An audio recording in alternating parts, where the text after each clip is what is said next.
Yeah, you tuned into the right place. Welcome to the rain. Golden Cuey. H2.0. Yeah. You're looking for a diamond, found a treasure in the rough. Tired of all the noise, cause you finally had enough. I'm here to build a movement on a mission for the nation. Dropping gems of knowledge, killing all the hesitation. We fighting for the truth, yeah, we fighting for what's right. Building unity and shining up a brand new light. It's a variety channel, but the vision's crystal clear. Pushing us all forward, conquering the doubt and fear. Welcome to the Queendom, it's 2.0 on your screen, where the content's real and smart and funny in between. This is more than just a stream, it's a platform for the change. Time to elevate the game and rearrange. If you're ready for a vibe that you can feel and trust, joining in the movement is a definite must. This ain't just another channel talking smack behind the screen. It's a spotlight for the creators, building up a better scene. Spreading radical love, that's the message in the code. Helping everybody carry up a heavy load. From social justice issues to the laughter that we need. Planting seeds of progress, watch them grow from just a seed. This is authentic, this is raw, this is everything you saw. Welcome to the battle that is truly being fought. Ooh, so come with your respect and see the real effect. Cause I protect my own right here on the throne. Don't make me envy. Unleash the dragon.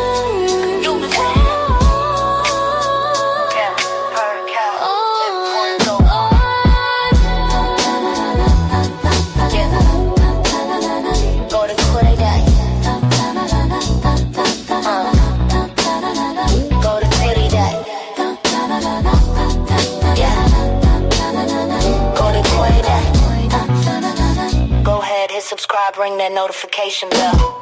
Yeah, you don't wanna miss a thing. Welcome to the family.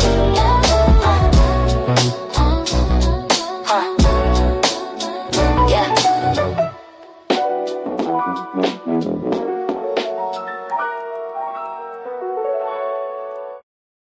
Told you stay entertained, stay distracted, stay divided. I said stay dangerous.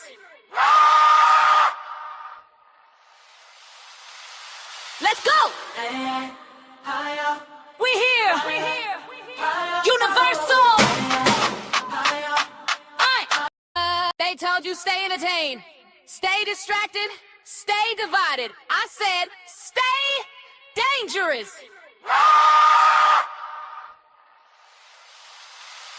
Let's go! We here! Universal!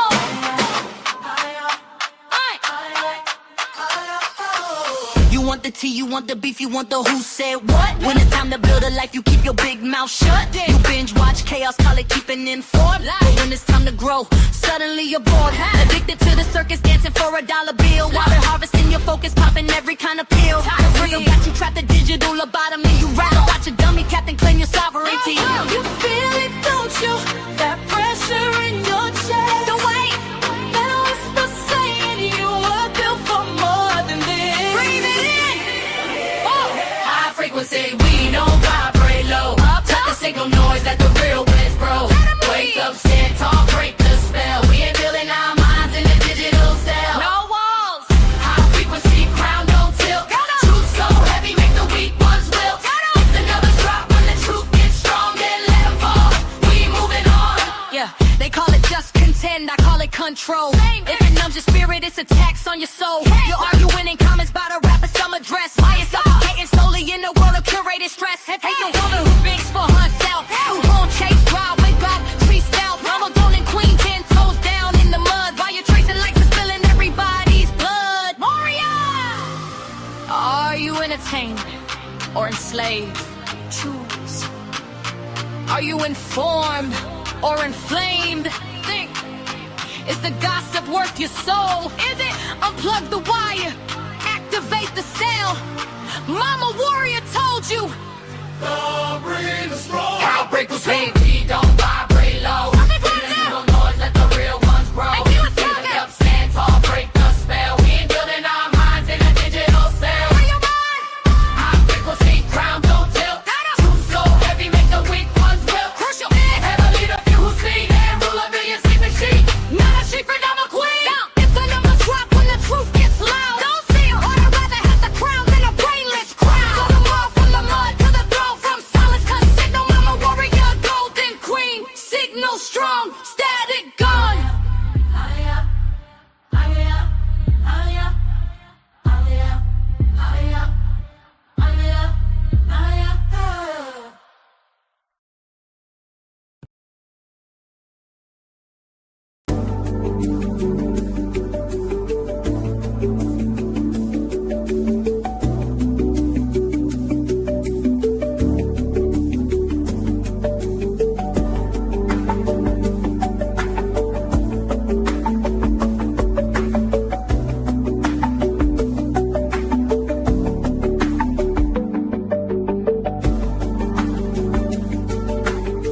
Hey y'all, what's up? What's up? What's up? It's your girl Golden. I'm back for part two, child. I had some technical difficulties, okay, with the Wi-Fi and all of those things, but we got it fixed, and so we are back. And I'm gonna finish up the live, y'all, because we had a few more topics that was on the docket for today, so we'll be talking about that, okay? So, like I said, y'all know from the first part, we ended off, I believe, where it cut off. We were in the middle of, the Joseline Hernandez part. Okay. So it's Joseline versus Zeus Network. There's the war. And we also have a little bit of audio from Akbar V. If anybody who knows Akbar, she just jumped into all of this and she has some things to say as well as far as how she feels about it. Now we know that her and Joseline really don't get along, but it is what it is. And then we also, like I said, we'll be talking about Dr. Umar and some of the comments that he made about a year ago when it comes to Jaleel White and as far as interracial marriages and all of those things. And then one of my favorites that I'm saving for the very end is we're going to hear a little bit of conversation with Ali Siddiq and Shannon Sharpe from Club Shishi podcast and interview, because I think it was an excellent interview. And I think some of the things that Ali Siddiq was saying were just so mature and just things that need to be said and heard, I believe, especially when it comes to men, right? So I did want to play a little bit of that and hear them having such an excellent conversation. But we're going to go ahead and finish up with the Joseline Hernandez stuff. Hey, Polo. Hey, Imani. Thank y'all for coming back. I'm so sorry. I had some technical difficulties over here, child, with this daggone Wi-Fi. But I got it fixed, y'all. I got it fixed. So we back at it. But, yeah. So let's pick up where we left off, y'all. Let me go ahead. So y'all heard and seen what was going on with the Joseline Hernandez situation. She told her story. We seen it reported. It seems like it's nasty work over there at Zeus Network with Lemieux. We can't be sure, but that's what she's saying. And we do know like those type of shows do hold a level of violence and nasty work. We know that, but the thing is, why do those shows succeed so much? It's because a lot of people like to watch that type of stuff. And, people have to be honest about that. They like to watch people banging each other upside the head and throwing bottles at each other and scrapping like wolves for a last piece of meat. People like to watch that stuff. It's entertaining to them. And that's why they tune into those type of platforms and those type of shows. But what she basically was saying, is not just the fact that it is a hostile workplace that is created to be that way, but I guess the whole fallout between her and him is because she knows that she's the prize and she knows the value that she holds. And now that she has decided to step out and venture out on her own and do her own thing, she's making it like she's telling us basically it seeming like he has an issue with that, because he knew that she was like one of the biggest cash cows on that show and on his network. And now she wants to step into her own purpose and do her own thing, for herself and get all the coins for herself. And, when people have you working with them or for them and they know you got the juice, they're making a lot of money off of that. On part one, what we talked about a little bit earlier, y'all seen that same thing is also playing out with the Vlad and the Boosie thing, right? So Boosie is now betting on himself. He's going to do his own type of content as far as, these interviews and these things that he talks about or whatnot, instead of just going to a platform or somebody else's platform and that person, just because they hold you there and allow you to speak there, they want to cut. Now, I do understand production. I do understand having a show and things of that nature, but when it gets into like what the payments and stuff and all of that is where people are now starting to bump heads and have some type of disconnect with one another, because the individuals that know that they are the prize and they got the juice, they are saying that they feel as though they're worth more than what this little petty pocket amount of change that these people want to pay them. Now, does that shift and change over time? I guess it does, right? Because when you first come and you may not be that well known and whatever, you may not be requiring as much, right? But as you see and you learn how this algorithm works and how this number play game goes, and you see how much these people are actually pulling in on some of these lives and stuff that they do, and these videos and interviews that they do, once these people start seeing the behind the scenes stuff, like, oh wow, y'all making a lot off of that, and you're making that because I'm here, because I'm talking about whatever it is I'm talking about, and then people want to hear that, and that's what's bringing the people to view and watch, and so on and so on. And so once they're starting to see that and seeing how all the money and the numbers is really being divvied up, they want a bigger cut. And these people, they don't want to give the ones who are actually bringing the entertainment to the platform a bigger cut of money, because they want to make sure that they have their decent amount of money as well. So they are making money off of the backs of the individuals that they bring onto these platforms. And I understand that they're running their lights and they're doing all their things with their production and their studios and stuff like that. But it is the entertainment that really, I think, really is the bee's knees, because without that, nobody's going to come. It doesn't matter if you have your production studio set up in a great and a grand way. You can do that. It can be the nicest studio possible. And however much you decide to invest in your studio is what you're investing in your studio. But, the numbers and the energy don't start to pop until you bring somebody interesting up in that studio. And so when they're bringing in these artists that are very interesting, such as a Boosie, or bringing somebody on their set, such as a Joseline Hernandez, that they're very interesting people. People like to watch them. They're very entertained when they see these people hop on any type of platform or stage. They have the juice. And so now they're realizing, I have the juice. And what I can do is take my juice and do my own thing. And I do think that people have an issue sometimes when it comes to that, because they know that they have been benefiting a lot financially off of the backs of these people who are very entertaining, that people come to watch and see. It just happens to be on these individuals' platforms, right? So there's that back and forth going on in a lot of these different situations. What's up, V-Love? How you doing, V-Love? Thanks for coming in. I appreciate that.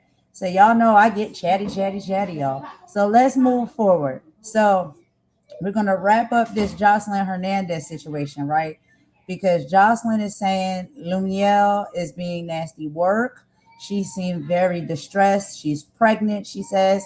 She said that all of this seems to be due to the fact that she wants to take her image and her juice and her likeness and do her own thing and take it away from his network.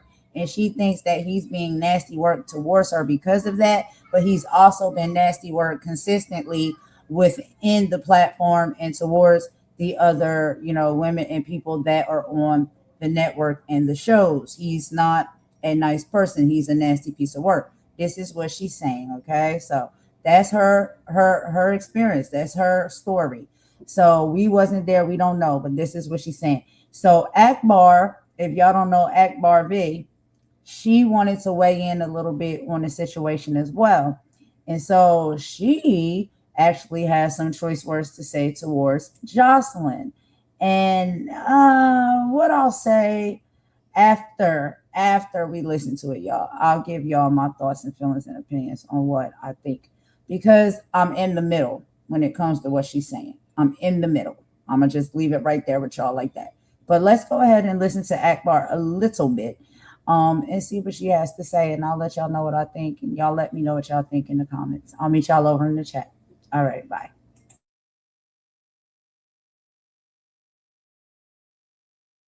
To this internet and said nothing if you didn't stand on it when it was first going on. So you shouldn't have came to this internet and said nothing if you didn't stand on it when it was first going on. So Point blank, period. Now, I don't know how Akbar or the V found herself in the middle of whatever is going on between Zeus Network CEO Lemmy and Joseline Hernandez, but here we are.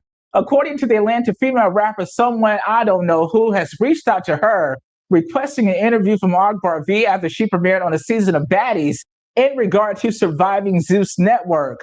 I cannot confirm or deny any of these allegations, but according to Akbar V, whose real name is Valerie Raven, the Puerto Rican princess should have said something when she saw something. Now that Joseline and Lemmy are going through whatever they're going through, and we know at the end of the day, it all boils down to money. They say it's the root of all evil. Joseline says that Lemmy stopped her Zeus Network's checks after she launched her own streaming app. Joseline went on to accuse Lemmy of putting her and her unborn child's life at risk. The 39-year-old soon-to-be mother of two says that Zeus Network is hands down by far the worst network of all time, and some quite Diddy-like accusations. Your whole network is set up from violence. It's nothing but violence in your network. Your network is the most disgusting network in life. It's so much violence going on in your network. It's everywhere. Everywhere. It's nasty, it's disgusting. It's devil worshippers all over there. And you messing with the people. Don't tell it now. They're overseas. And you told me yesterday on the phone, my shareholders, which I ain't gonna say no names yet, my shareholders are calling me about Joseline. So you got people in Israel calling you about me? You got the mobsters from Israel calling you about me while I'm in America with child? At my old age? Now I gotta let the world know you're trying to kill me and you're trying to send attacks on me. Because if I come out missing, this is gonna fall on you. Whether this man is dangerous or not, for the first time in a long time, I can agree with Akbar V. Allegedly. I'm a real. Oh gosh. You shouldn't have came to this internet and said nothing if you didn't stand on that when it was first going on. So I agree. Point blank, period. Don't wait for you and the little mother to fall out. That's what y'all always do. When y'all fall out with that man, y'all do this. Natalie, when I fell out with it, asked him what the happened. What? I had sitting at the table like mob bosses. Bye, Akbar. Having conversations. Candy, come get your cousin.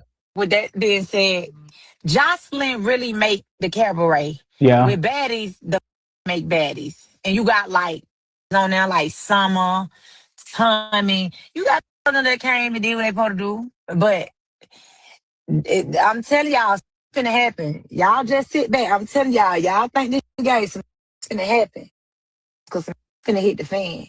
And if you ain't got that I dotted and the T cross, ooh, it's finna be real bad. People finna go to jail and everything. Y'all finna see. Let's just call a spade a spade. Anyone involved with Zeus is a vile gutter snipe right up out the network, allegedly. At the time of this report, and when I say these allegations are downright disturbing, the Zeus Network CEO Lemmy has denied each and every allegation and accusation from Joseline, from Natalie Nunn, to Krishan, from Akbar V.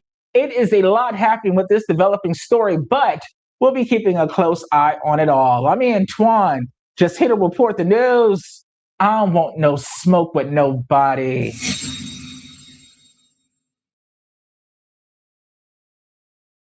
All right, y'all. So it's about lunchtime. So if y'all hear my son and my mama in the background, they're in the kitchen area, which is next to where I got my computer and stuff. So y'all might hear them. But they getting their lunch food and stuff. We just got some food. But anyway, y'all. So yeah, when it comes to this and what Akbar was saying, I honestly, in other, things that I have been seeing and speaking about, such as the Epstein files and other things as well. One of the things that she made a good point about is when it comes to some people, it's all good until it's not, right? Or you want to shift, you want to change, you want to move away. So basically what she was saying is just like, if you're saying that this man is so terrible, these conditions, these working conditions have been so terrible, this is how he's treating people, this is how he moves and operates on his network and these platforms, some people will hold that in, you know what I'm saying? And like just take it on the chin because they want the opportunity, they want the money, they want the visibility, whatever it is, and they'll overlook things for a long period of time until it's no longer working or grinding in the right way for them, right? So then when a fallout or a bump heads happen, then now it's like all of a sudden, oh, everything is so terrible. But it was always terrible like that. You knew it was terrible like that. You were undergoing a lot of that abuse, and putting up with it for as long as you did because the checks was clearing, the checks was good, you was getting the money you needed, everything in that time zone of your life, you was okay to roll and rock with those issues. And so I am not saying that she has been, you know, treated poorly. I am not saying that she has not, you know, experienced some terrible circumstances on that set and over there at that network. I'm not taking away from her struggle or anything that she is experiencing right now in current time. What I'm saying is what is important for us to pay attention to is that that is a major thing, right? Like that there are people that are sometimes very much okay to, you know, go along to get along as long as everything is going along and getting along great. And then when things are no longer going along and getting along great, now everything is so terrible. But it was terrible when it all was happening when you was there, you know, when you was able to deal with it, or you just turn the other cheek to it, you know what I mean? But now because you're on the outs, and I understand that he could be very upset because she does want to go independent and do her own thing.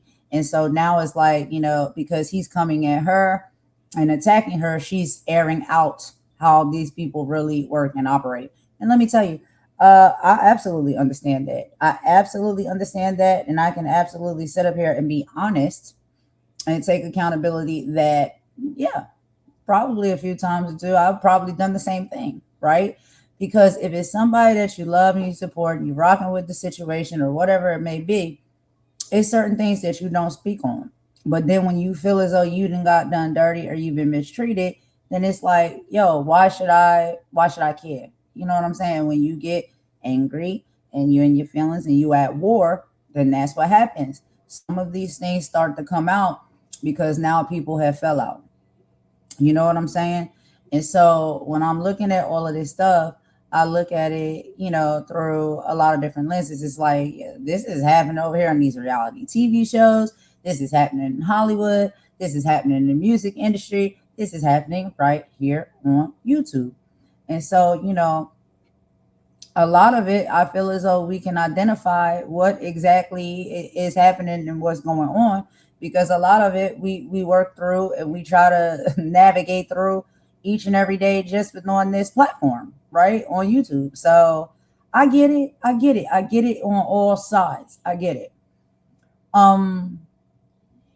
So I don't know. Y'all let me know what y'all think, because I don't want to put too much out there about what I think and what I feel, because it's not about that. It's just, it was a trending topic. It was interesting to me. And I watched Joseline. I like Joseline. I do like Joseline a little bit. I won't say I like her a lot of bit, but I like her a little bit because the girl got the juice. You got to tell her and you got to give her props. The girl got the juice. And with that Joseline Cabaret, I see that. I can see the vision for that. That can be in Vegas. That can give very much burlesque.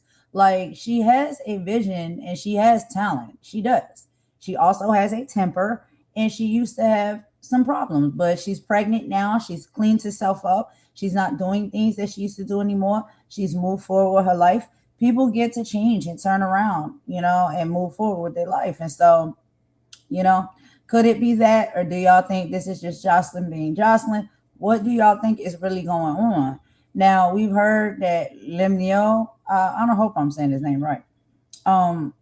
You know, of course, he had to come out and make a very PR statement about the whole situation. And it sounded very professional and very, you know, prim and proper and all the things. Of course it would. Because money is on the table. Deals are on the table. You know what I'm saying?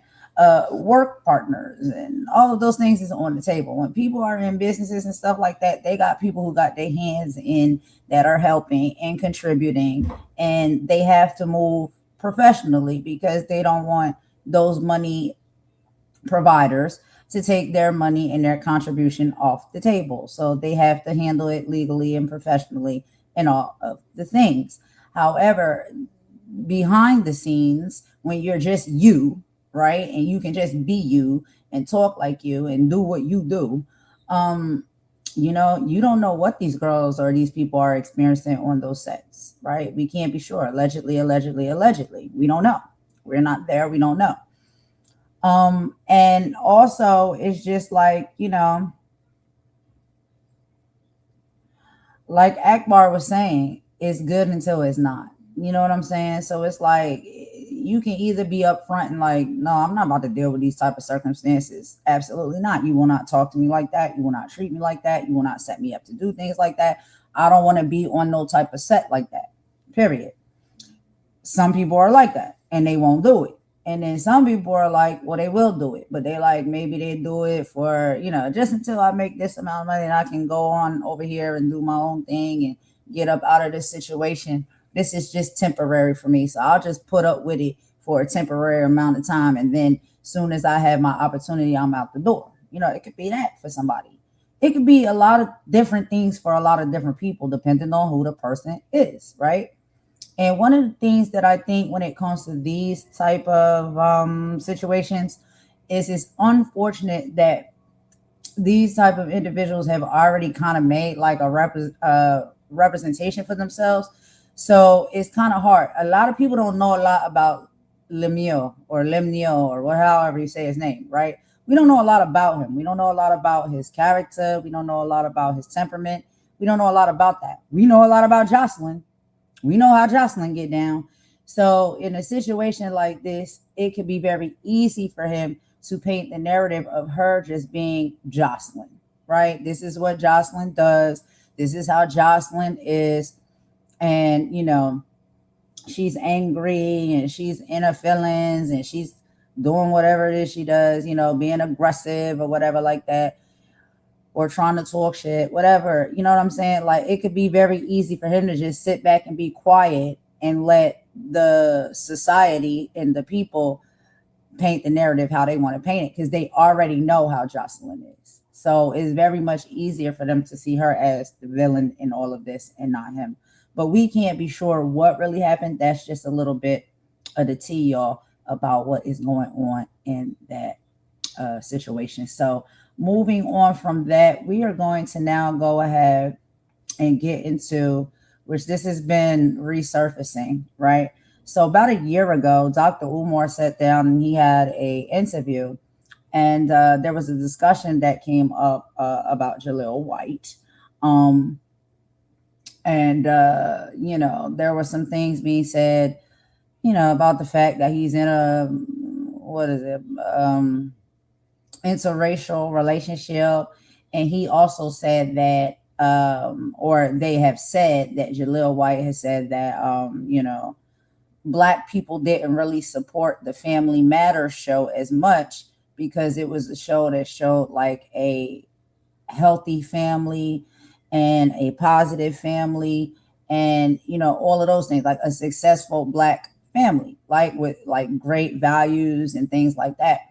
And he was saying a lot of Black people didn't support that because that wasn't what they were looking into watching. They wanted to maybe watch the things that were a little bit a little bit more controversial. So it says Jaleel sparked outrage by claiming Family Matters isn't ranked with Martin or Living Single because it wasn't a hood show. Okay, so then we have that word too, y'all. Okay. Dr. Umar and many fans argue that the community did support the Winslows, but Jaleel is blaming the Black audience for his own feelings of being left out. So my question is, well, why is this relevant today?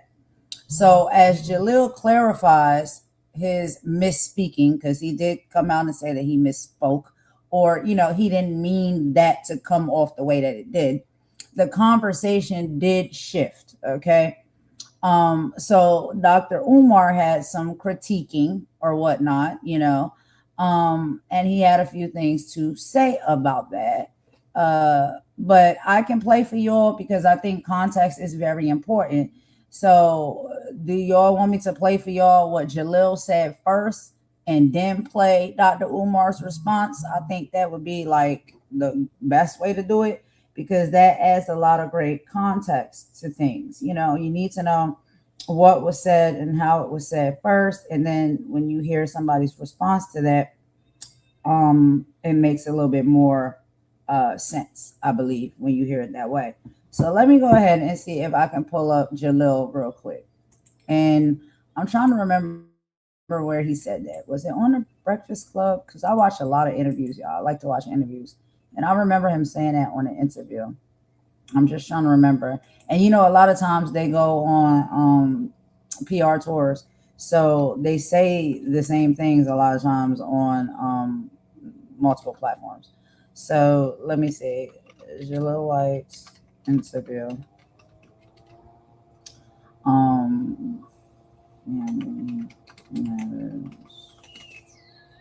Let's see. Let me find it real quick.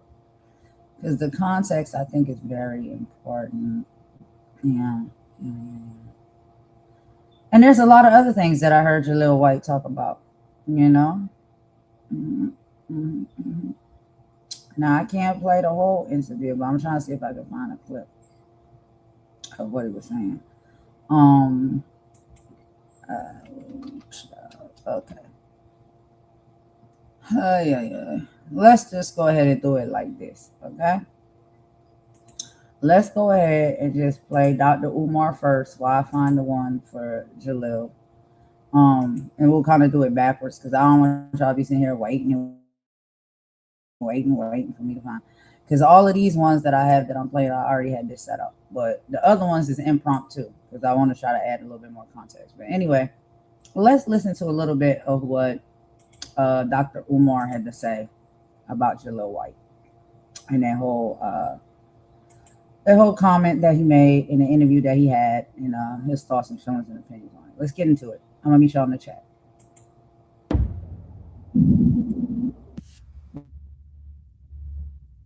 How you feel about the actor Jaleel White coming out saying that Black people don't support, Family Matters like other Black shows because it's not a hood story? Well, first of all, on the Jaleel White comments from Family Matters, I'm a little disappointed that nobody told me he was going to be at the Wilmington Library, Art, because as you know, the Frederick Douglass and Marcus Garvey Academy is a few blocks away from the Wilmington Public Library. Like Wilmington is not a big city, and with us having a property there, a school that will be opening soon, I wish someone would have sent me the notice that Jaleel White would have been there. I would have went to hear him. Now, don't get me wrong. He's a snow bunny hopper too. So I'm disappointed in Jaleel, like I'm disappointed in Travis Hunter, like I'm disappointed in Drake, like I'm disappointed in Kendrick. They should all be with Black women. Nothing against non-Black women. I respect all females, but we need to keep the money and we need to keep the love inside the community. So Jaleel White just, jumped the broom. He snow bunnied, and that's what it is. But I did like Family Matters. I was a fan of the show. And unlike other people, I do believe Family Matters was a good Black show. I think it was more geared towards children than adults. See, Martin, although children watched Martin, it was more for adults. Although children watched Fresh Prince, well, Fresh Prince could still be geared towards children, but Martin and a lot of them shows, a lot of them was more young adult shows. Family Matters, because of Urkel, was a decidedly obvious childhood show. And I thought it was one of the great childhood shows. It might have not done the numbers of Fresh Prince. It might have not done the numbers of the Cosby Show. It might have not done the numbers, of Martin and these others, the Jamie Foxx Show and the Bernie Mac Show. It may have not done them numbers, but I think it was targeted to a younger audience. And I appreciated it. It was not stereotypical, as was the other shows. Most of them other shows had a lot of Black stereotypes in it. Family Matters did not. And I really like Family Matters. I thought the young sister in there, she was absolutely gorgeous. I had a little crush on her. You know what I mean? But I thought it was a really good show. And so when I hear him talk about how Family Matters has been excluded from the dialogue and from the conversation of great Black shows, I think it's unfortunate, because I do think Family Matters was a great Black show. I enjoyed the Urkel character. I do believe he was punished because he played Urkel. And what I mean by that, Art, Jaleel White, he was typecast. He played Urkel so well that he could never play a serious character. And I believe that that limited a lot of the opportunities he got in life. I'll give you another good Black artist who I thought was typecast out of better opportunities, Bokeem Woodbine, who played in Jason's Lyric. Bokeem Woodbine played in the Panther movie about the Black Panthers. He's a great actor, but I believe he played the criminal or the gangster so well that it was hard to see him as any other character.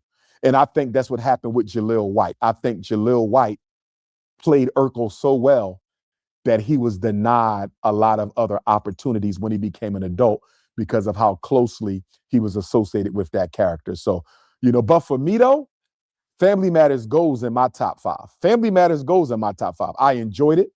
You know, it was fun. I grew up on it. You know, I appreciated it. And shout out to Jaleel. You know, I'm disappointed that he's a bunny hopper, but I am very, I'm dismayed to know that he don't feel Family Matters is getting the credit that it deserves. You know, I think when you talk about children's shows though, Art, it got to be top 5 in the children's shows. Overall Black sitcoms, it should still make the top 10 in overall Black sitcoms. But even if it doesn't make the top 10 in overall Black sitcoms, it got to be top 5. And for me, number 1 for Black childhood sitcoms. So I'm sorry he feels the way he feels. Hopefully in time, Family Matters will get its just due. But my brother Jaleel White, we got a bigger issue to deal with, and that is your Snow Bunny crisis. I had no idea, man. I didn't know he was with a non-Black woman. Now, he just got married to a Caucasian not too long ago. Yep. And so my thing is, Art, when you talk about these Black celebrities, and this is not to, you know, cast doubt on what he had to say at the Wilmington Public Library, but it bothers me when I see Black men married to non-Black women who then want to say that they were punished in a certain way because they're Black. Or, you know, as he said, you know, Family Matters really didn't fulfill a lot of the stereotypes. It didn't have a lot of quote unquote stereotypical Black content. And so it's not entered into the discussion on Black sitcoms. I think he's true when he said that. I think he's telling the truth, and it's not fair. But how are you going to advocate that you were the most popular artist on a very popular child-centered sitcom when you're not even married to a Black woman? So you can't really argue for Blackness because you're not committed to Blackness. So how can that be your... Now, if he want to say he was underpaid or something other than ethnicity and culture, I can hear that argument, but he can't use that we're discriminated against our own people because our show wasn't a stereotypically Black show when you discriminated against Black women yourself when you chose to marry a white female. So I think he has to look in the mirror and accept the fact that he's guilty of the very same thing he's accusing the Black community of being guilty of, and that's discriminating against your own. He discriminated against his own when he married a non-Black woman. We're almost there. All right. So, that was a lot. That was a lot. And again, you know, this is resurfacing because of a lot of things that are being talked about and happening right now. But this is an interview from a year ago, right? So some of the things that Dr. Umar says, some people agree with them and some people disagree with them, right? For many of the things that he talks about. When it comes to this topic and this subject, one of the things for me that I just feel like is unfortunate is that if I talk about this topic and this subject in the way that I typically do, that can now be used and weaponized against you to paint you to be something that you're not.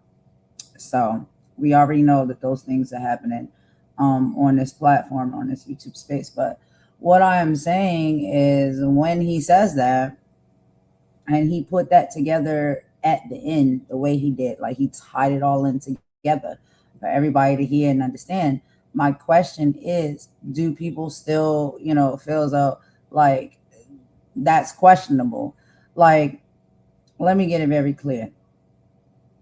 I think it is great for us as human beings to just be with each other, period. It doesn't matter. I don't care what race nobody marries. I don't care what race nobody dates and stuff like that. But I'm saying, like, if you are going to speak on one hand about certain issues when it comes to race, community, culture, and things of that nature, but then we see that everything you represent or you choose to be a part of is opposite of that. Can people have dual thinking points and talk points? Yeah, of course they can. But I think your actions typically speak a lot louder than your words. And so love is love, period. Okay. And I ain't quoting nobody else, y'all, child. I'm just telling you that is what it is. You just love who you love. That's fine. There's no problem with that. Whoever you decide to fall in love with, there's no problem with that. We all as human beings should have that freedom to do that. You know what I mean? And there should be no boundaries when it comes to it. But when we're talking about some type of situations and serious topics, such as one of the ones that he decided to bring up, yeah, it's just like it's a double-handed statement, because you're saying that people did not support the Family Matters show because it wasn't hood enough. So you're basically saying the show wasn't black enough, right? And the shows that were blacker seem to get more support, even though the numbers and all of that stuff, if people go back and research it, that actually wasn't true. Like, that show received a lot of support, and especially from the black community, because a lot of black kids and a lot of black people that sat down and watched that show, you want to know what they were thinking when they seen that show on the TV? I wish my family was like that. I wish my household was like that. I wish that's how things operated in my household and my family. A lot of black people felt that when they watched these inspirational shows, the same as the Cosby Show, right? And that's the thing that we liked about these shows, like Family Matters and the Cosby Show, is that it gave a perspective that as black people, we're not a monolith. So the fact for him to even say like, oh, they didn't like it because it wasn't hood enough, you're incorporating that a black show can only be tasteful to black people if it resembles the hood, as if we all come from the hood, live in the hood, or even want or desire to be there. Sometimes you in the hood. Why? Because that's just your circumstance. You don't have no choice in that. But guess what?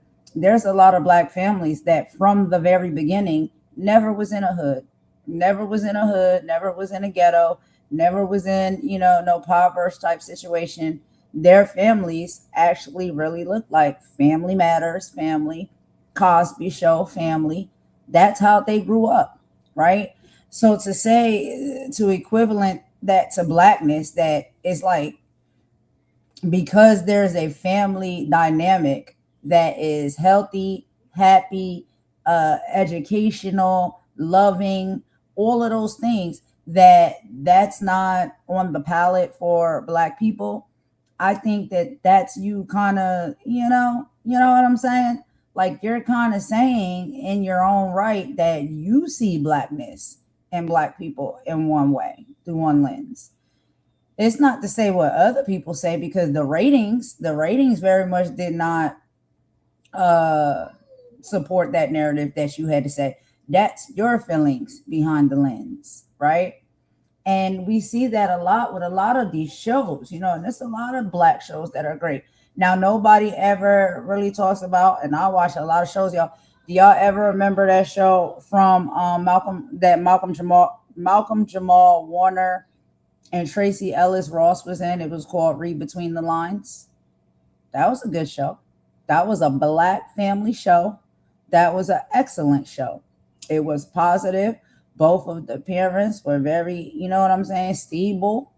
It was a stable household, stable family. The children were happy.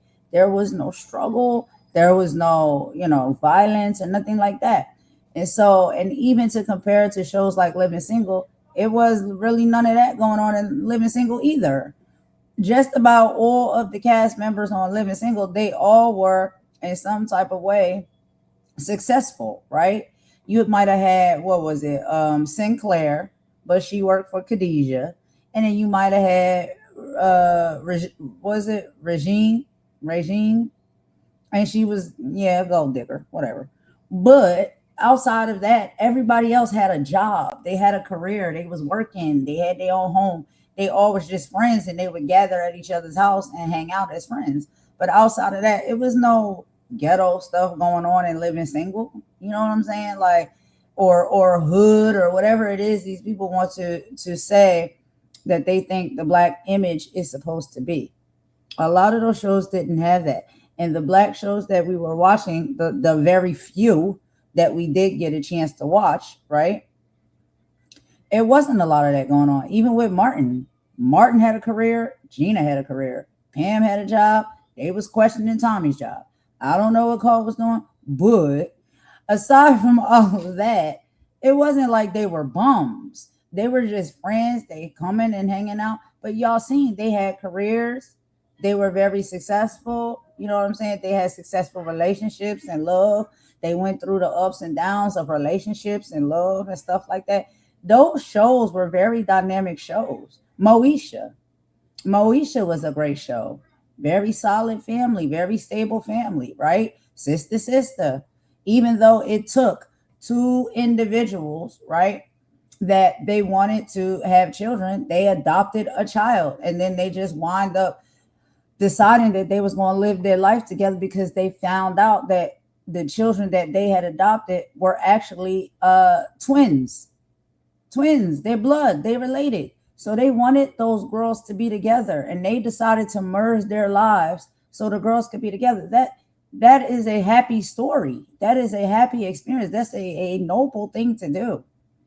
And then they come to find out that, child, after a while, you spend so much time with somebody, then you fall in love. They didn't fall in love, okay?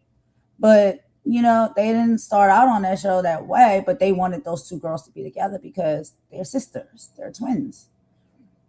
And it's like there's a lot of great black shows, many of them, like just about all of them, even if we take it all the way back to Good Times, right? And one of the things that they just didn't understand if they listen is that during that time, during the show of Good Times, that is what Esther Roth and what what's his name, John Stamos was fighting for. Is that his name? John Stamos? I think that's his name.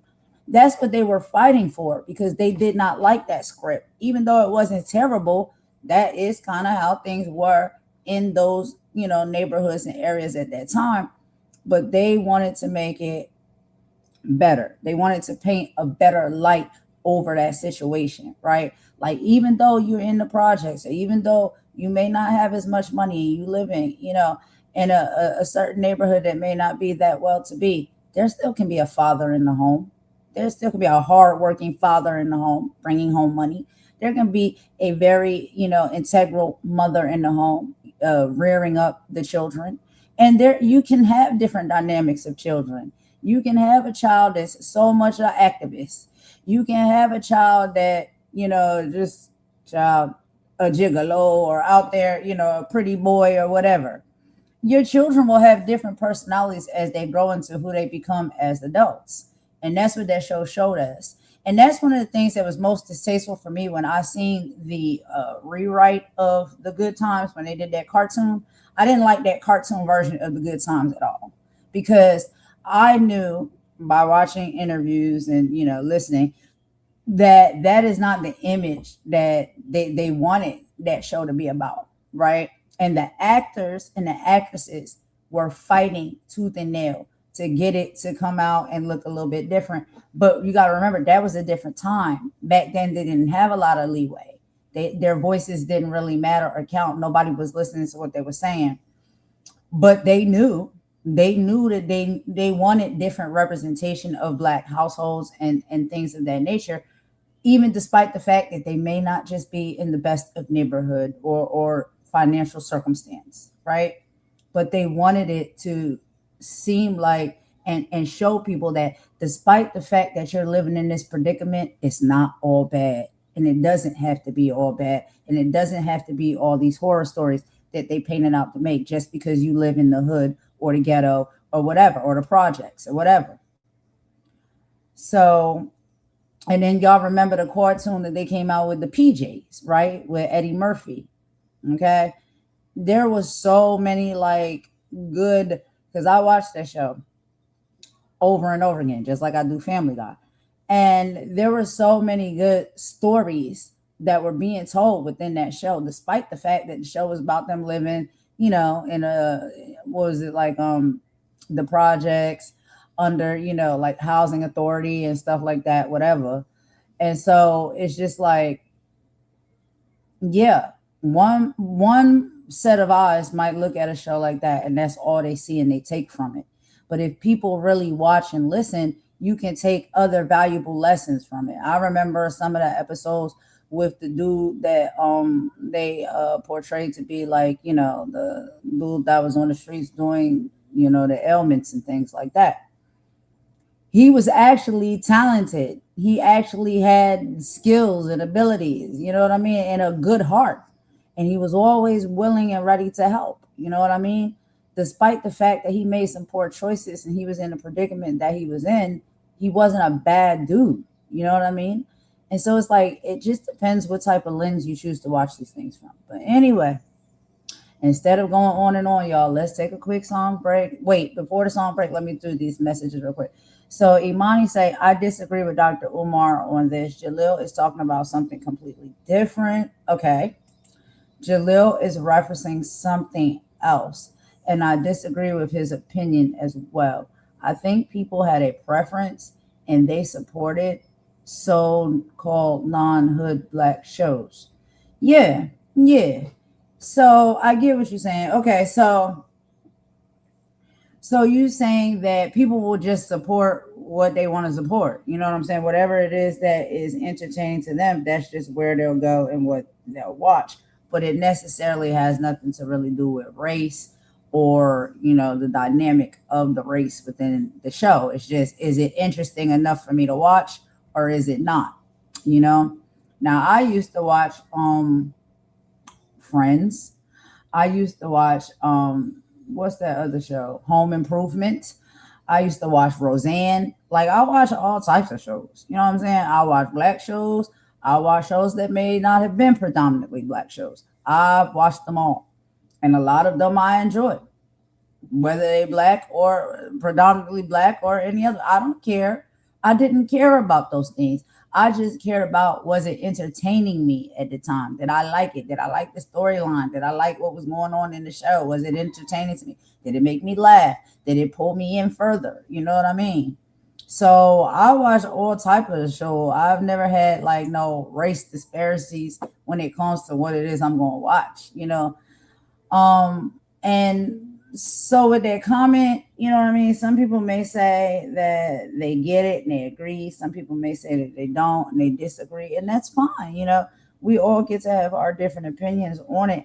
And sometimes we can dissect it a little bit deeper and see, like, what do we think? Is there some type of disconnect between Jaleel and Umar that really is not being understood? Are people just talking just to hear themselves talk, which we know Umar does that a lot of the time?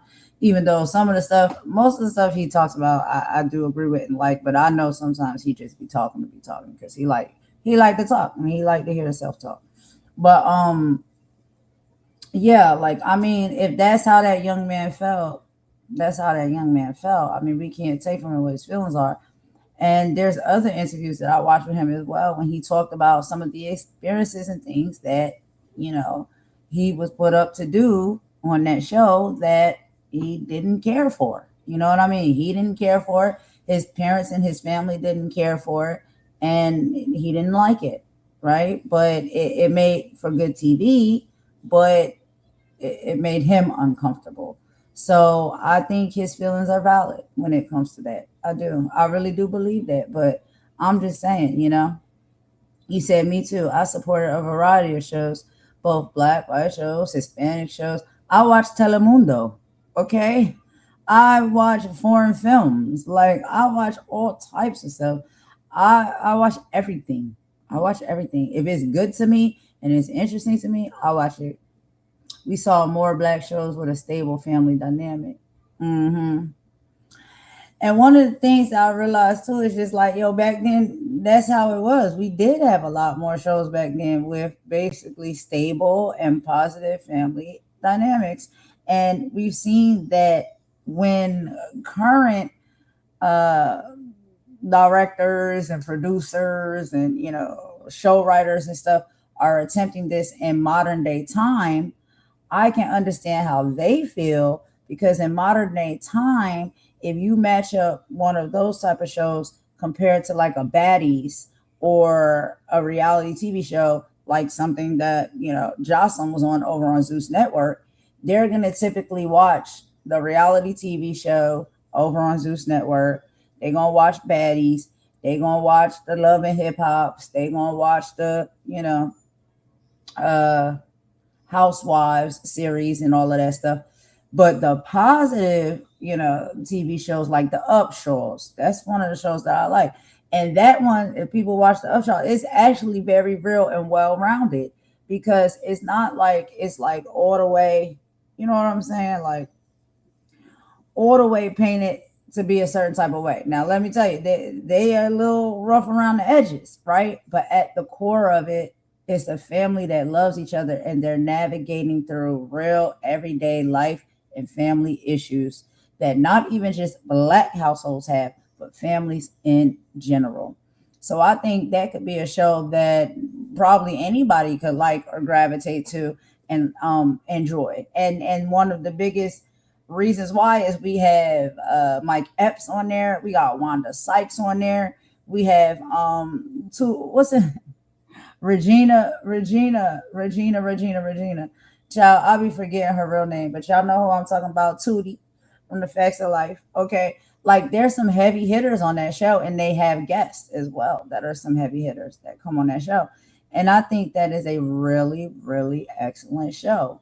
And it's not all, buttered up. You know what I'm saying? It's not perfect because sometimes in life, one of the things is life is not always perfect. Households are not perfect. Families are not perfect. People are not perfect. And so I think when people see more so of a resemblance of what the real is when it comes to certain things, I think they feel more gravitated and comfortable with those type of shows because they're like, yo, that is exactly what we went through last night, yo, with my kids. Or that is exactly what me and my husband went through. Like it's relatable. It's a relatable show. And maybe at that time there weren't many households that were operating like the household of Family Matters, and maybe some of the people felt like that display of a family dynamic wasn't very relatable to them because that's not what type of family dynamic they had. So I don't know.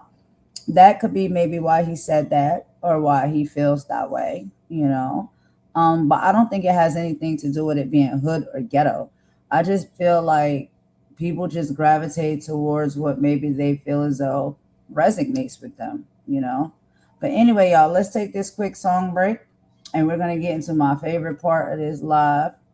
Unless y'all want to hear what Jaleel White said in his own words. I pulled that video up, but I think we get the gist of everything that was said. I want to get into this interview for real because it's multiple parts of this interview. It's 3 hours. I'm not playing the whole 3 hours. I'm playing some clips here and there, but I want y'all to listen to this great and grand conversation between these two men. And one, like I said, I believe in my personal opinion, a comedian that is underrated, Ali Siddiq. I really like him. I've watched all of his specials and I think he's dope. So we're going to listen to a little bit of his interview with Shannon Sharpe. But let's take this quick song break, y'all, and we'll be right back. Okay.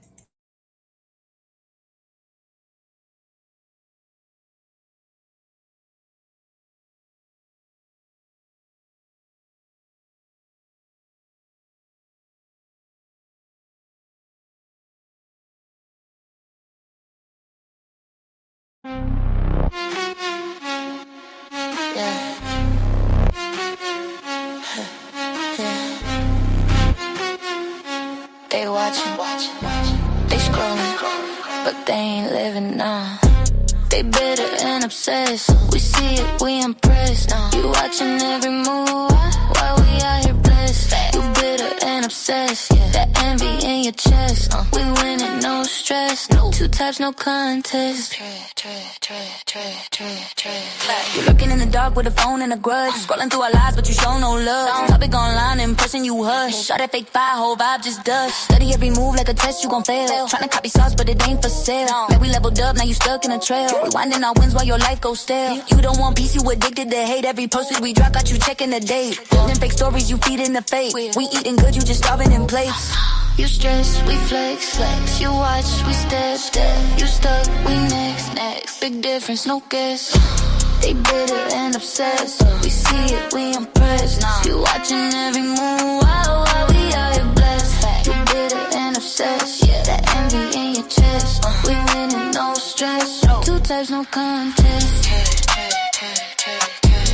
Congress. Two types, no contest.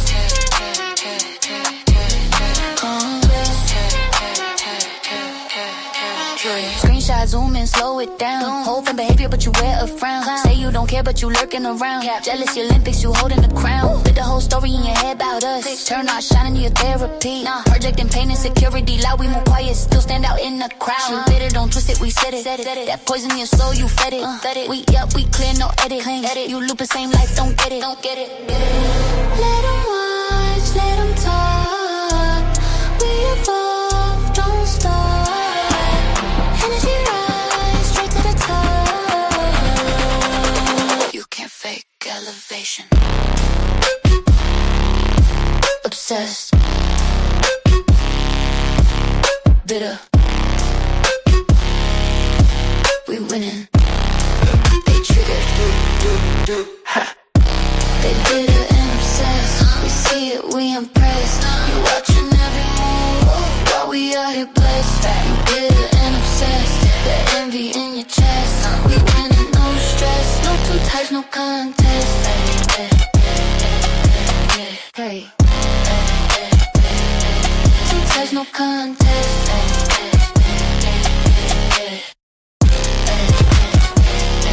Two types of people. Ones that live. Ones that watch. Stay over there.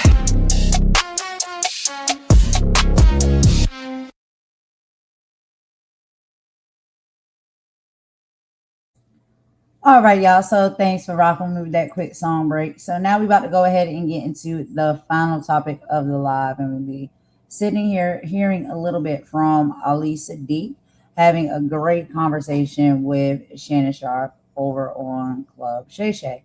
So everybody else seems to be fighting, but Ali has decided that he was going to come to the platform and drop some gems, and that's exactly what he did. So in his recent interview with Shannon Sharpe, is being hailed as the realest sit down in years.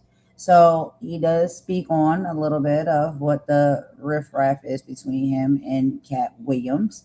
Ali didn't just join a beef. He explained the comedy gatekeepers and why he stays independent. He also spoke a little bit of what he thought about last year's, let's just say, rap beef or battle between Drake and Kendrick Lamar. He broke it down from a writer's perspective, explaining why Kendrick's pen won the war and Drake's commercial machine couldn't compete with raw culture. So his opinion, Ali is the OG we need, okay? No yelling, just life lessons and facts, okay? So let's go ahead and listen to a little bit of this, y'all. And yeah, I'm going to be skipping around because it's a few parts that I want y'all to hear that's like a really pertinent conversations that I thought was pretty dope. So let's go ahead and let them do the intro. After that, I'll be skipping around a little bit. So y'all rock with me, okay? All right. I'll meet y'all over in the chat.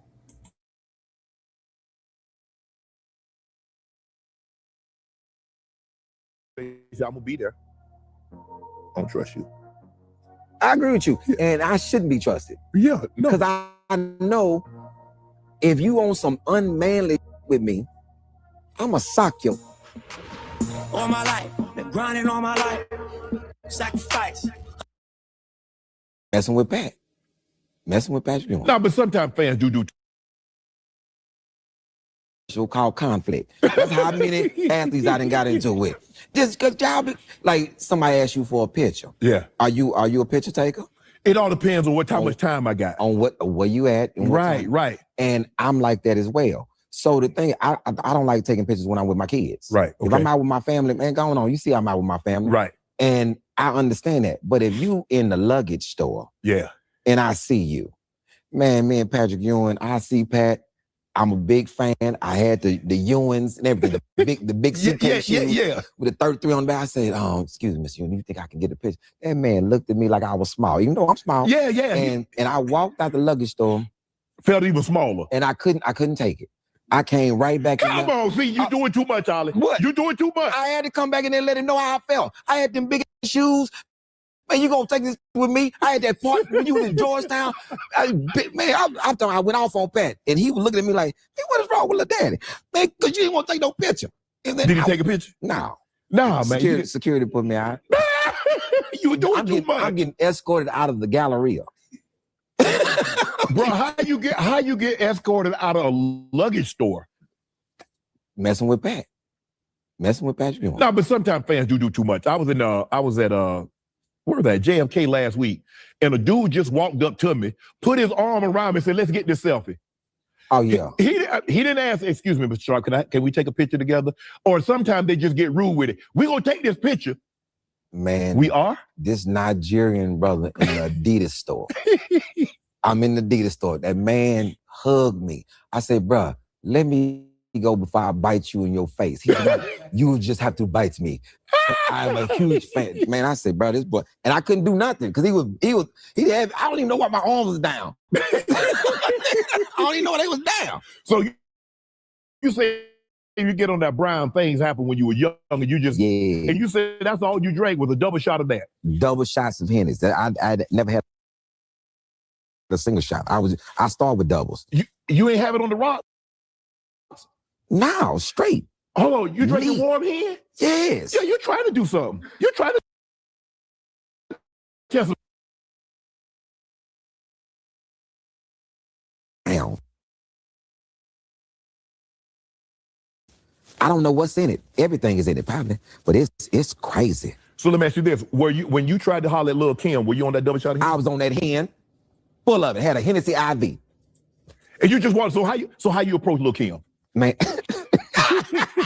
I'm with Bad Boy. Diddy ain't there. Okay. This ain't no Diddy party. Okay. We in Amnesia, in Miami. Okay. I've been drinking all day. Me, Sean, Prez, GT. I've been drinking all day.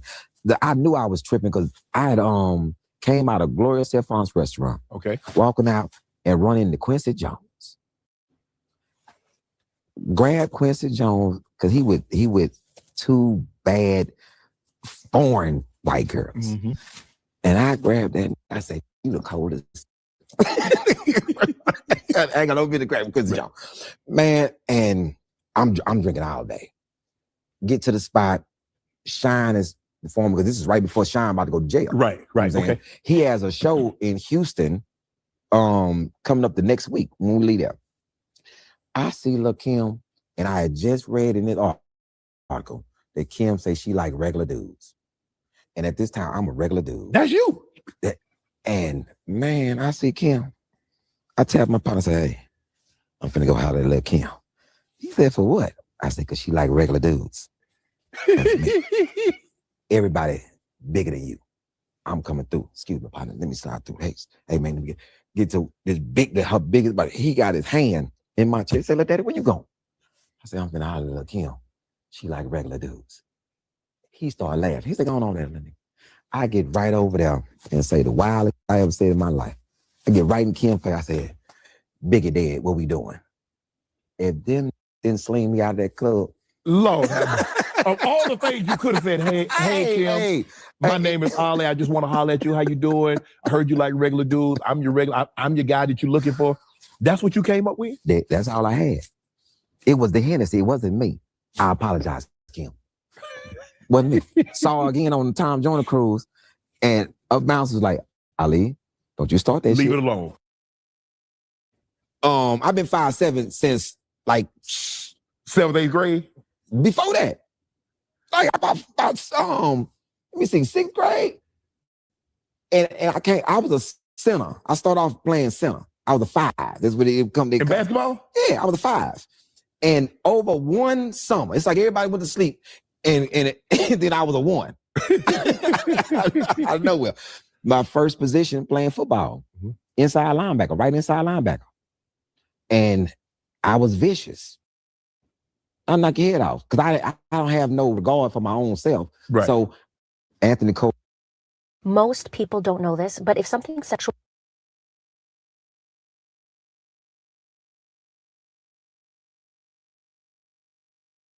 with Junior is my accountant, my close friend.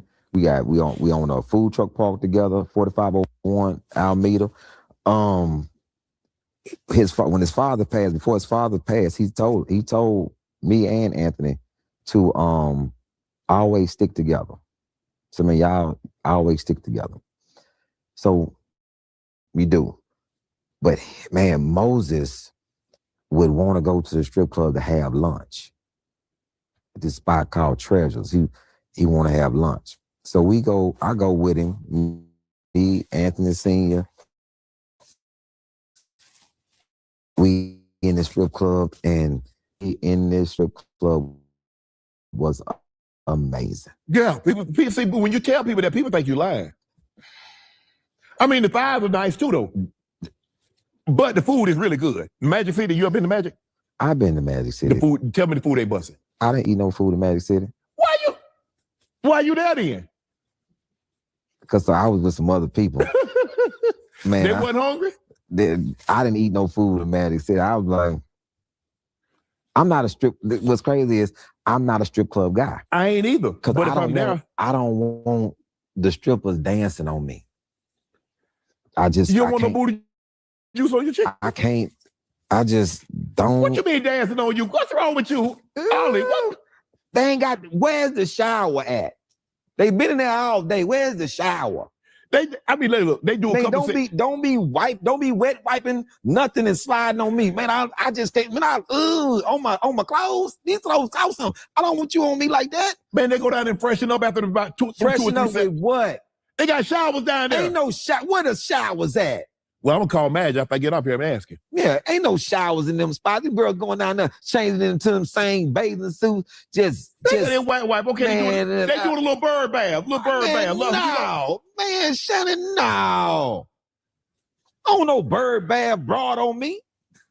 You doing too much. Just in there bird bath and just vagina, man, all that bacteria, vaginosis all on me. I don't want all that going on me, man. Ooh. I throw my money from a distance. Like a bait. I pitch my money to him. I will. Let me tell you something. But that only made it worse for me. Right. Yes. They do. And it makes no sense to me. And then lie on your family. Like there's no honorable people in your family. Man, cut it out, man. Cut it out. Best decision is the one that you don't make. You gonna leave right there? I'm gonna leave right there. Let me tell you something. That H-Town. That's a different animal. It's full of them. Yes, you don't need to go no strip club to see one. Ooh, that Galleria. Oh, I'm with you when you're right. Oh, that gallo is crazy. I'm with you all the right when you're right. I'm talking about you. Hey, if you come on out, meet her. Just on that. Just stand out there. Just stand out there on Alameda. They out there. I'm talking about a sundress, no drawers on. It's crazy. Man, let's talk about it. I heard you read in He trying to move to you. Tupac. You read in Tupac or when he was with Digital Underground? Yeah. See, I was already in the streets. Money be on that elevator, just drunk. We chopping it up. It's a rap convention. Right. Rap convention. And they come down. Dana Dane was on, big shout out to Dana Dane. Dana Dane, the escalator wasn't working in the hotel, so everybody had to catch the elevator. And Dana Dane was sitting on the broken escalator. I get on the elevator. Money B is on there. I just finished chopping up with him. He drunk. I see who now Tupac, I didn't know that was You didn't know that was him, right? I didn't know that was him. He dancer, you know. With Digital Underground. With Digital Underground.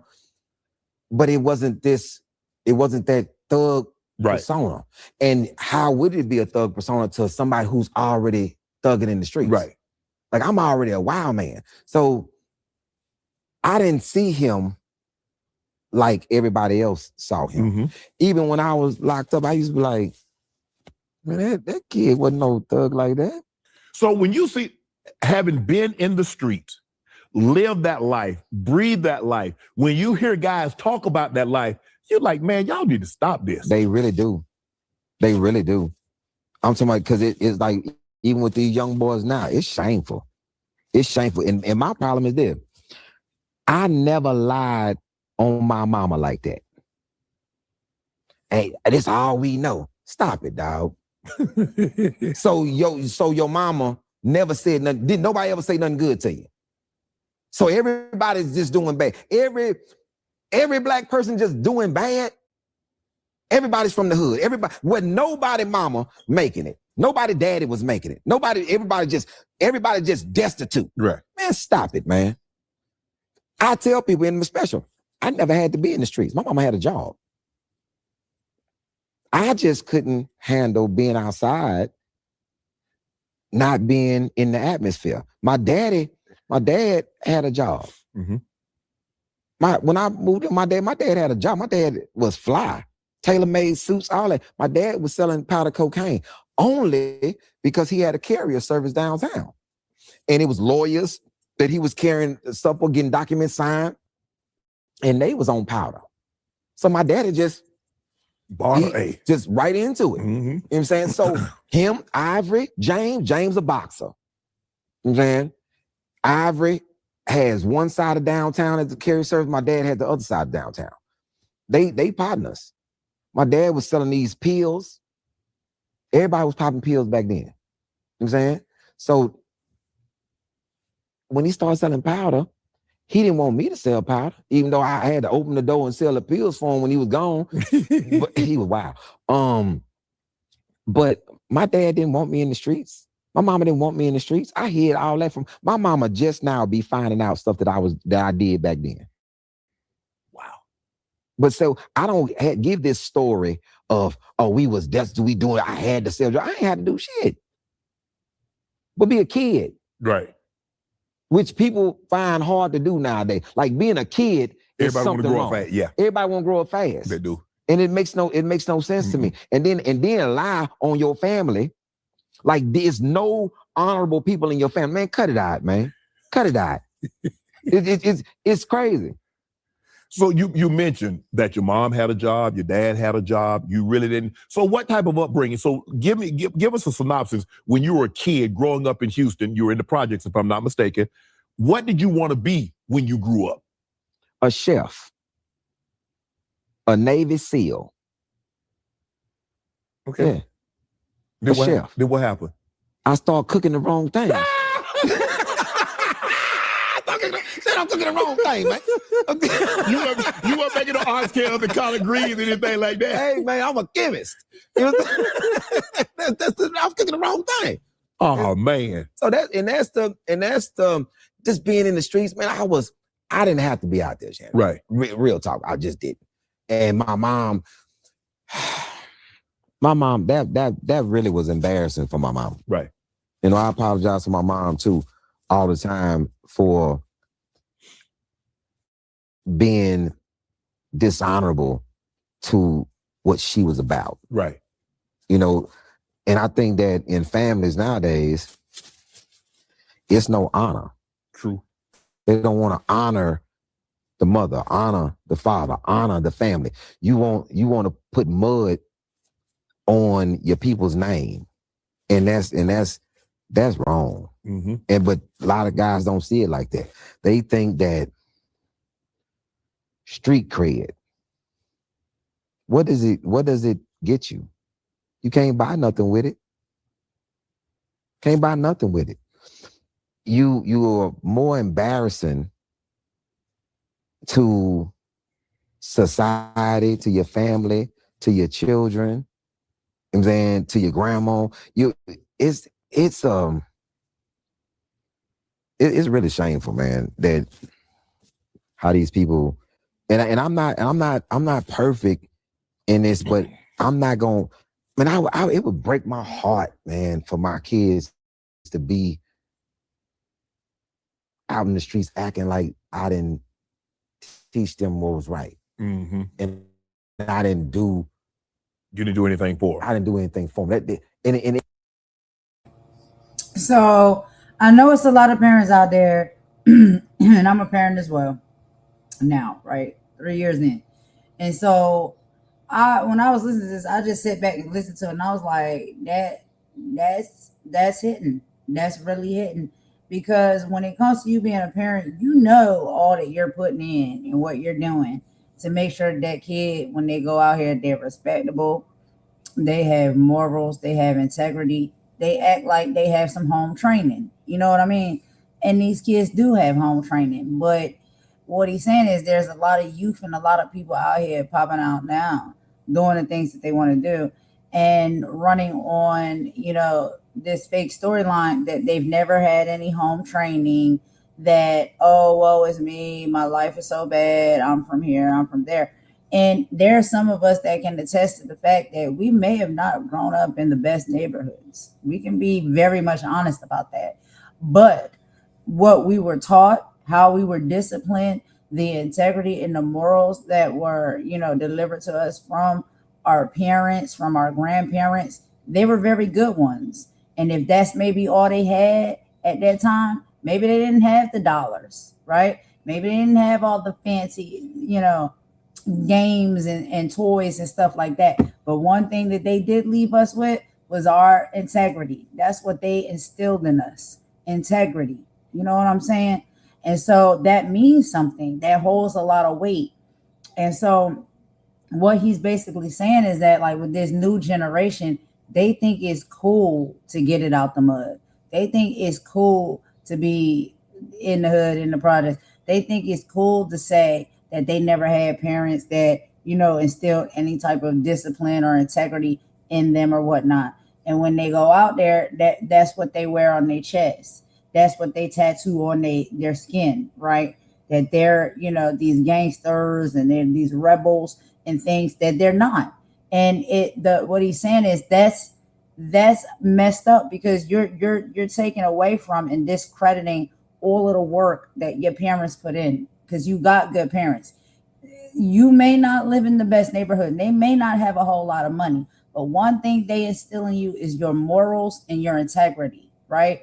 If they can't give you anything else, they will give you that. And they'll make sure you're alive. They make sure you wake up to see another day. They make sure that you're fed. They make sure that you clean. Those things are not small, but people are making those things to look like they are small, right? Because now it's all about, well, what type of raising did you have? Did you have money? Did you have allowance? Did you have a car? Did you have all of the finest and the newest toys? No, I might not have didn't have all of those things, but what I had was a praying grandmother, and this me just speaking on myself, but y'all can attach how y'all feel when it comes to your family, because I know there's a lot of y'all out there that had that as well. So you might not have had all of the things, but you had the proper things. You had the proper toolbox to go out in this world and be somebody and be a decent person.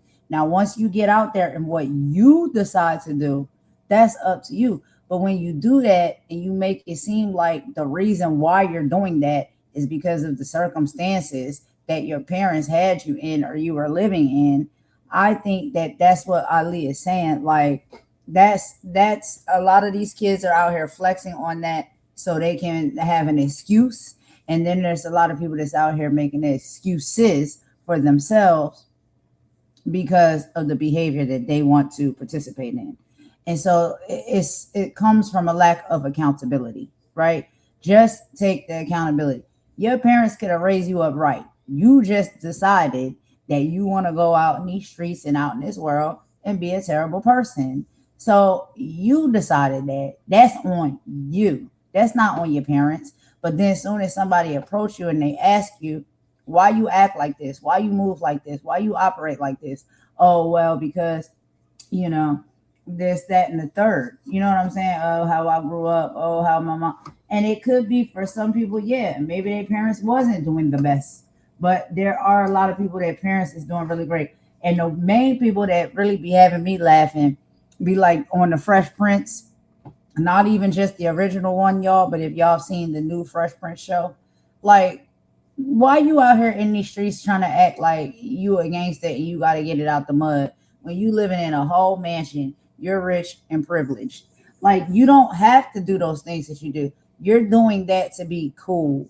You're doing that for society to accept you.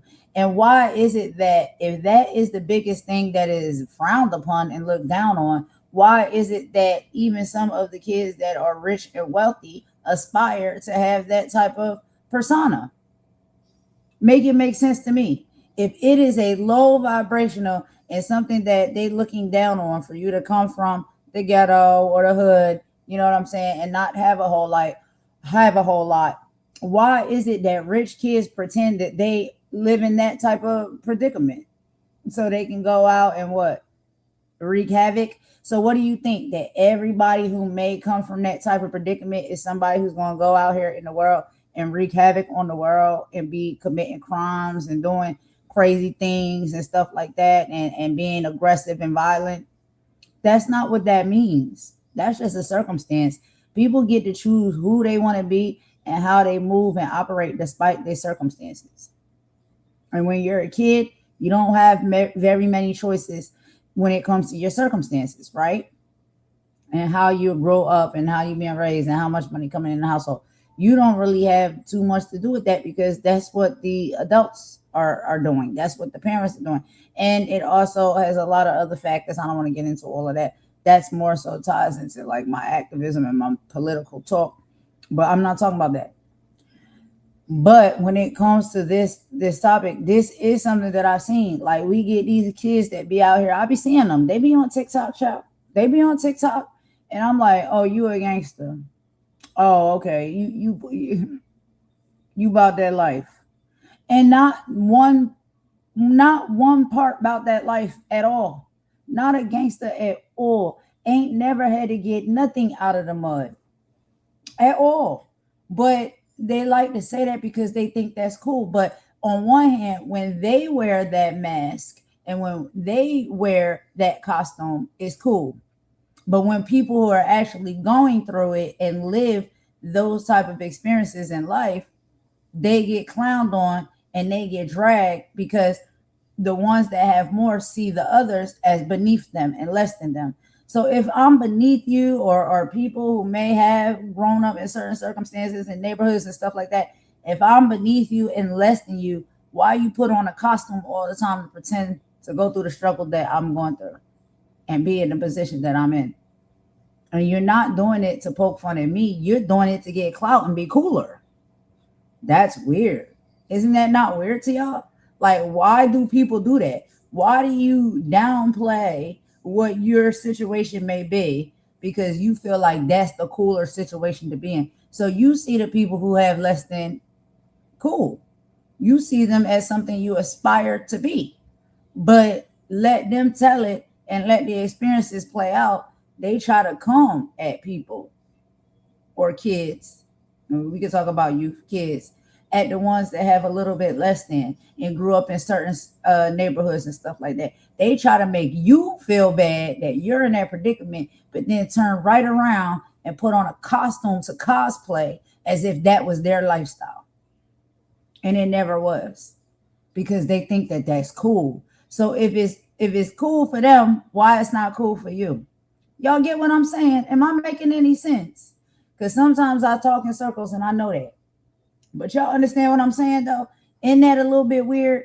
Why would a privileged child try to pretend that they come from a ghetto, a hood, that they was raised poor and, disadvantaged because they want to look cool out here in these streets? But if they come up against somebody who has actually lived and been in that predicament and lifestyle, they try to make them feel like they're less than and bully them and talk down about them and drag them for filth. But child, you go out here and put on that same persona for clout. How is it? Which way is it? Is it better to be privileged, or is it better to get it out the mud or have to struggle? Because let me tell you, if you're going through some type of struggle, don't believe that people are having fun while they're going through those struggles. That's not fun. It's just your circumstances, and you just navigate through them the best way you can. And your parents and your family navigate through it the best way they can. That's what you do. And you just come out on the other side of that, and you still out here rocking and shining and got the juice. I can't tell you why people that go through that type of stuff and come from them certain backgrounds just happen to have more juice than the people who've been fed with a silver spoon all of their life. I can't tell you why it's like that. Maybe because it's more living of life, more experiences, more hard knocks, fall down, scrape your knee, learn from that, no elbow pads, like that type of stuff. I can't be sure, but y'all let me know in the chat what y'all think, because don't that sound a little bit weird to y'all? Why are the people who have it all, and especially like the youth, right? Why are the ones that got everything right at their fingertips and at their, at their toes, try to go out here and cosplay like they done been in the struggle life, and they, you know what I'm saying, then had to get it out the mud? Why would you pretend that? Because you think it's cool? But it's not cool when the actual person who is struggling goes through that. They will clown you and drag you and roast you and make you feel beneath their feet, and then try to steal your identity and pretend that your struggle is theirs. Make it make sense. That don't make no sense. Anyway, let them keep talking, y'all. Here we go. It would break my heart to see my friends' children like that. Right. I got some friends that their kid want to be in the streets. And, I go try to talk to them. Man, why do you want to be out here? What you missing? Why are you trying to hurt your father? Why are you trying to hurt your mother? Like, what is the real core of it? You have to be a part of what everybody else is doing. Right. And everybody else is not really doing it. I see these young kids out here that masquerading to be thug life. Mm-hmm. But this is what the music sells them. Right. So I have a problem with that as well. Right. What you say, you selling something that you not. So when you run into people that, they take offense to it. I'm offended. Because bruh, go on, man, before you make me show you the difference between me and you. Because, bruh, you ain't really been tested. You ain't been in nothing. I'm telling you exactly what's going to happen, bruh. And I'm not telling you what I heard. I'm telling you what I've already done. So it's a different type of intensity man, I do my best, Shannon, and I cry a lot, man. I cry a lot, man, for people. Is there a mentality that you must adopt in order to be in the streets like you were in the streets? Yeah, and it's brutal. It's brutal. You got to be heartless. You got to be ruthless. You got to not care. You got to be, Shannon, you looking at a man that will kill you with your baby in your hand. Hey, man, put your kid down, bro. I don't want to do this in front of your kid. And now the intensity with me, man, going on, bro, before something happened to you for real. I don't want to play with you because you don't really have enough people for real, because you're dealing with somebody that you don't really understand. I was 19 years old by myself in prison. And it won't be one person ever to talk out of turn about what happened in there with me. Because I got a mean streak in me. Hey, man, you better go on before I put your ass in the grave, boy. I don't need nobody. I ain't got to go get nothing. I'm equipped right now with my bare fucking hands. Did you take that in there into those walls? I was like that in the streets. Wow. When that man hit me, When this man hit me in my face, I'm 15 years old. This man's 6'4", 6'5". He stole on you? Yeah, from behind, because that knew he had to. Or get bust down. I'm not playing no games with nobody. This is the thing. My mom.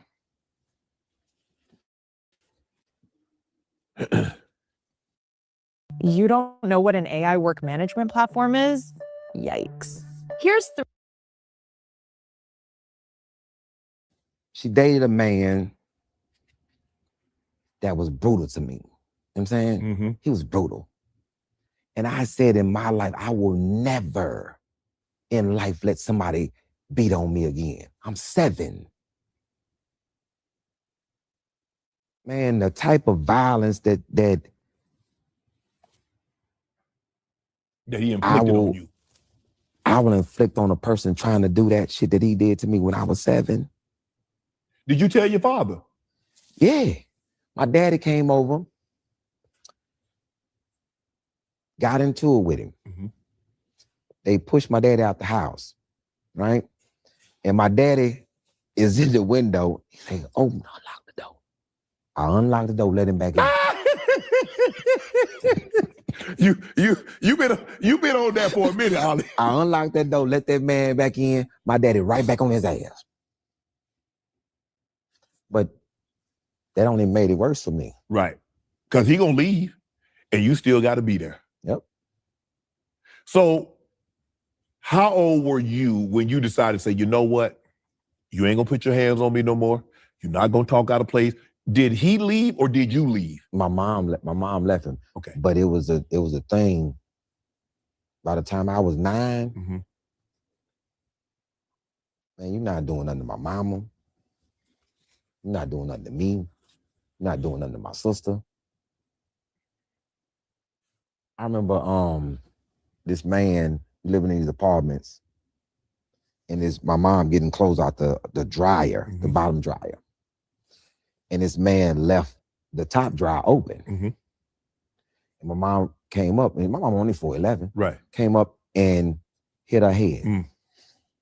She came in, she rubbing her head. I said, "What happened?" This stupid ass man left the dryer open. I said, "Did he apologize?" Come on now. It's these little bats that they call Astroworld bats. Mm-hmm. We used to get them from the play Astroworld. The little Louisville Sluggers. Yeah. I got that bat and I put it in my back. And I went down. I said, "Hey, did the lady just bump her head in here?" He said, "Yeah." He said, "No." So how old were you at this time? 11. Okay.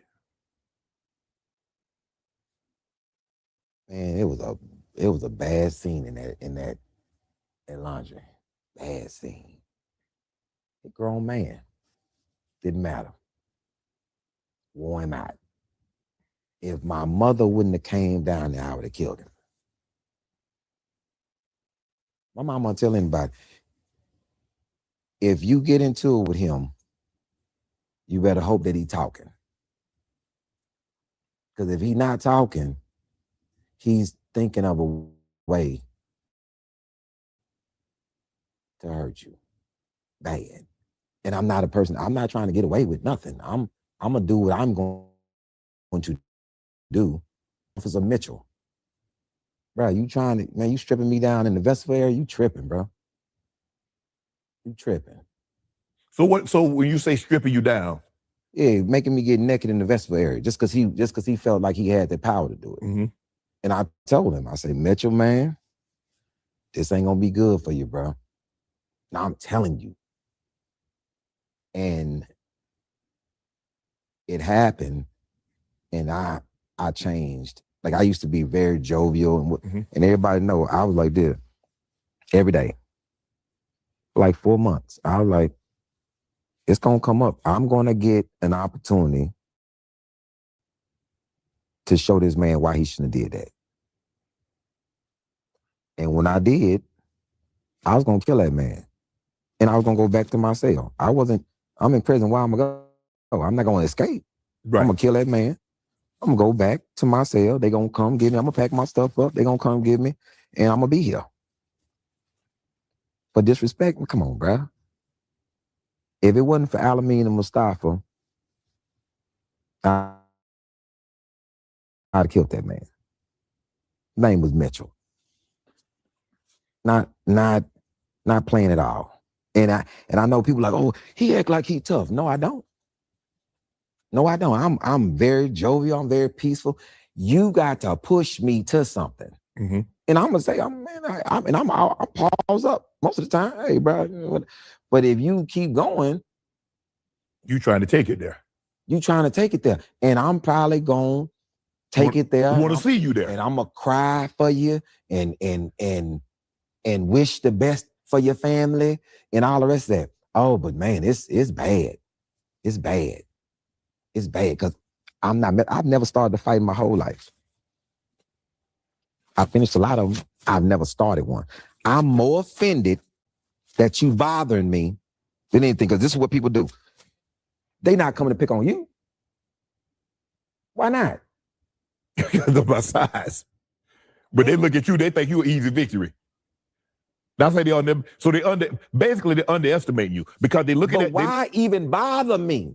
Because they feel that's an easy win, Ali. Why you think? Why not bother you? This ain't what they want.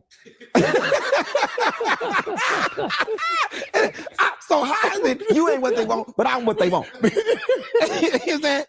Because you know how animals are. When animals hunt, they find the old or the weak. Okay, so watch this. What would anybody rather deal with? A lion or a honey badger? Well, see, people don't know about that honey badger. And that's their problem. Now, when you mess around and find out about it, it's too late. A lion don't want it with a honey badger. No. At all. No. And I'm a honey badger. I'm low to the ground.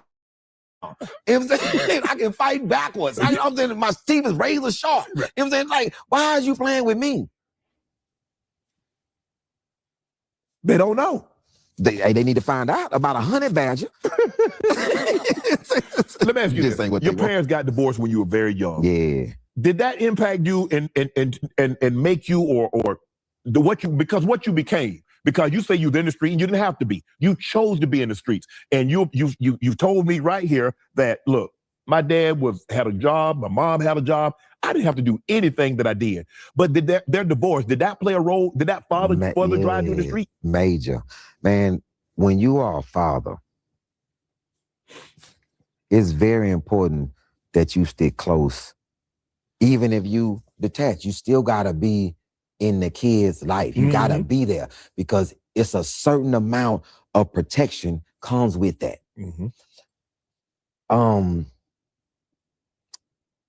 People prey on the weak. And when they see something weak or they can figure out how to get in there, but when your father is there, my daddy, I don't even really know if my daddy could fight, but because he never would be in a fight because he was like, man, people don't mess with me. I know karate. I don't know why he would always say that. I'd never seen my daddy do no karate. He probably didn't know it. But he's 6'3". Right. My daddy's 6'3", jet black. My Uncle Mac, I'm talking about fight from the go.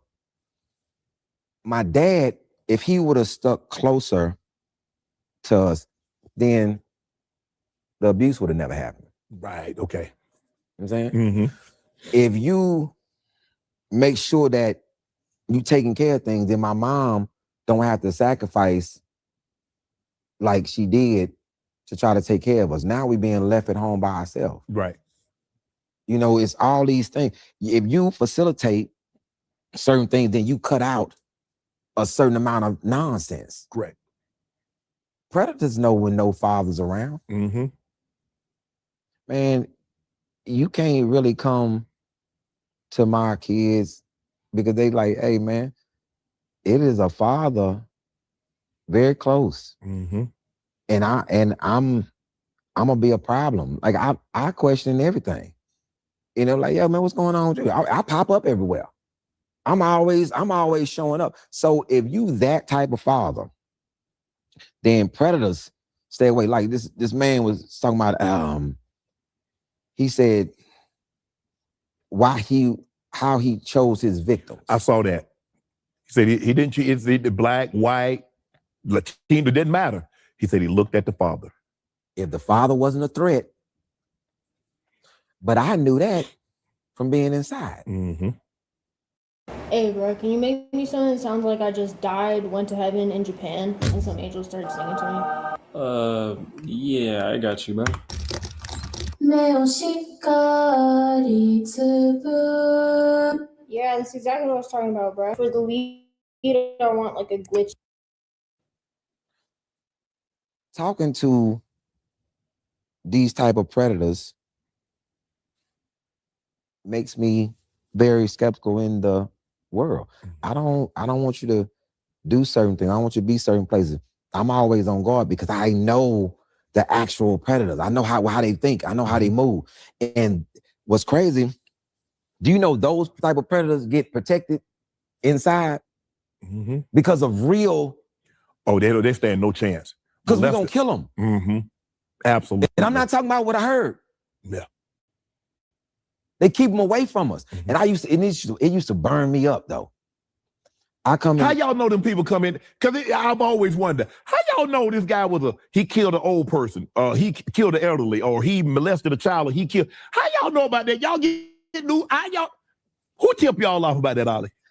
I was a fire safety clerk. I know what's going on. Okay. So what did y'all think about that and that segment right there that they was talking about? You know, like basically when it comes to like number one, he was talking about the youth and stuff that's out here now. Some is posing to be from a certain life and know about certain things that they don't because they don't live that life and they posing like that because it's cool. Then you got some that's like really about that life and it's just like, oh, you know, they the ones that get tried and tried and tried. And then also, it's not always about the fact that you're nice and you're kind and you're small, because people will take that for granted as well, because you decide to be nice, or you may be kind, or you may look like you're small in stature and stuff like that. Sometimes people will try you. Have y'all ever experienced anything like that? Just like, you know, out in the neighborhoods, wherever, when you was growing up, wherever it may be, right? Because we know that these things go on. People take certain things for granted because they size you up, and based off of what they size you up to be, they don't think that you can be packing the level of whatever type of tools and punch you may have, right? And it may not just be physical. It may be other things that you can rock with and get down with as well. And they take a lot of those things for granted because they don't see that for you. They don't know who you are. Period, is what it really stems from. They don't know you. And so what they assume is based off of what they see and what they perceive when, you know, they in your presence or they hear you talk or whatever. But they really don't know who you are and what you're, you know, capable of. And so basically that's what he was saying and that part of it. So now I want to move on to the next part. But before we do that, we got to take a quick song break because I got to break it up like this, y'all. So, and Carlos got a few things to say too. He said one time when I was young, but never again after I handled it. You know what I'm saying? Yeah. Like there is definitely, and I know, you know, me and you, Carlos, we talk about that all the time. Like, you know what I'm saying? Like people will try to underestimate you or think that, you know, for a certain reason, whatever they see fit to put on you, that, you know, they feel as though they can harass and bully or, you know, get the better of you. And then they F around and find out that that's not true. So they underestimate their opponent. A lot of these people do. But yeah, I thought that was very interesting that he said that. Hold on. Let's take this quick song break and I'll be right back, y'all.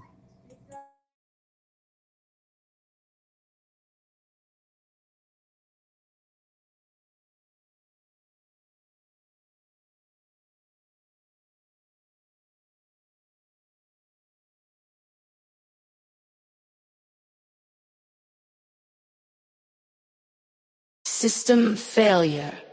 Anomaly. Detected subject is non-controllable. Yeah.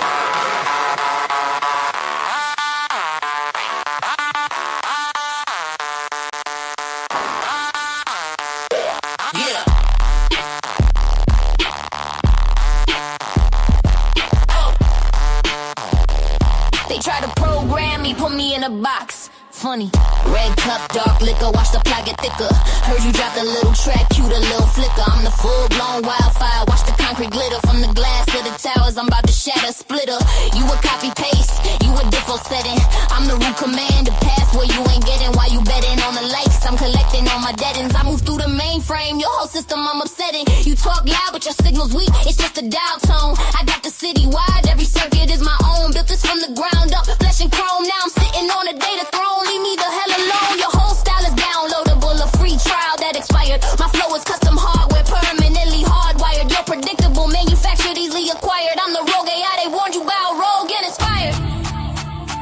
Wait, they pulling levers, pushing buttons, trying to find a mainframe. They screaming in my name, and the static, hear the static in my name.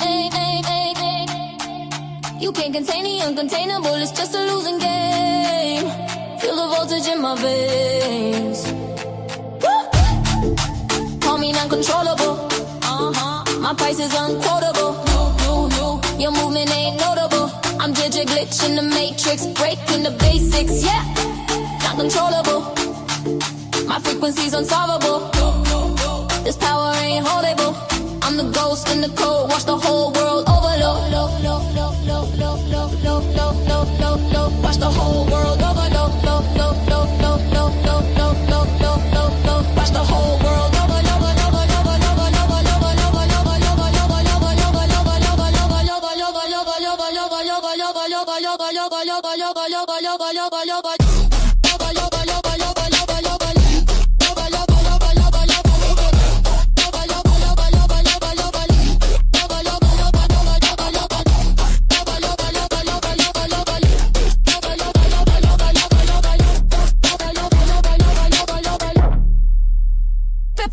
flip the syntax, hit them with the new phonetics. Y'all are basic, I'm kinetic, I'm cybernetics. Got that RDO, dope that digital anesthetic. Your career's a 4-4 error page, I found pathetic. How, you can't compute the moves, I make you buffering. See me in my chrome, I whip the subwoofer suffering. They say I'm out of this world, like my spaceship's hovering over your block. New rules, I'm governing. Hologram hustle, you can't even touch me. Future shock flow, ugly, trust me. Your whole mainframe is dusty, rusty. I'm that 10G network, y'all are stuck on floppy disk, disgusted. Put your hands up if you can't be bought, can't be taught, can't be caught. If you the glitch, they never saw it. The battle, they never fought.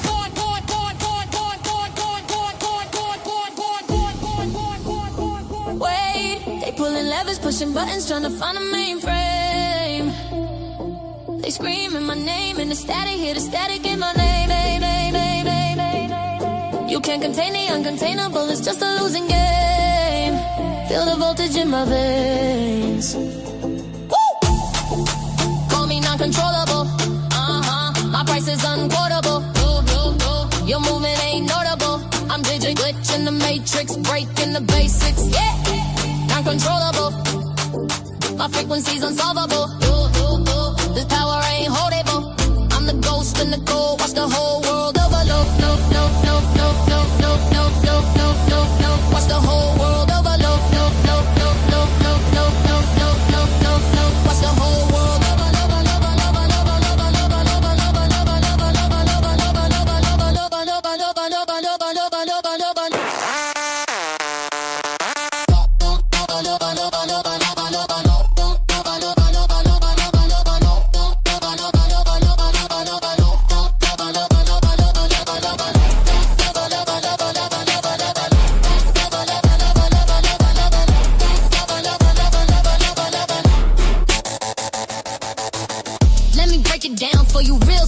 You think you run this, you're a puppet in a puppet show. A predictable algorithm, a binary yes or no. I'm that chaotic variable, the one that makes the system blow. I don't need a feature, I don't need a cosign. I am the event horizon where all your little stars don't shine. Every line I write is a system override. There's nowhere left to run, baby, nowhere left to hide. Welcome to the meltdown. This is Vietnam. Put your hands up. Signals jamming. No one knows who I am. I'm gonna take me guitar. Be my inner wall. Lay it on. Sister pleasure. Sister pleasure.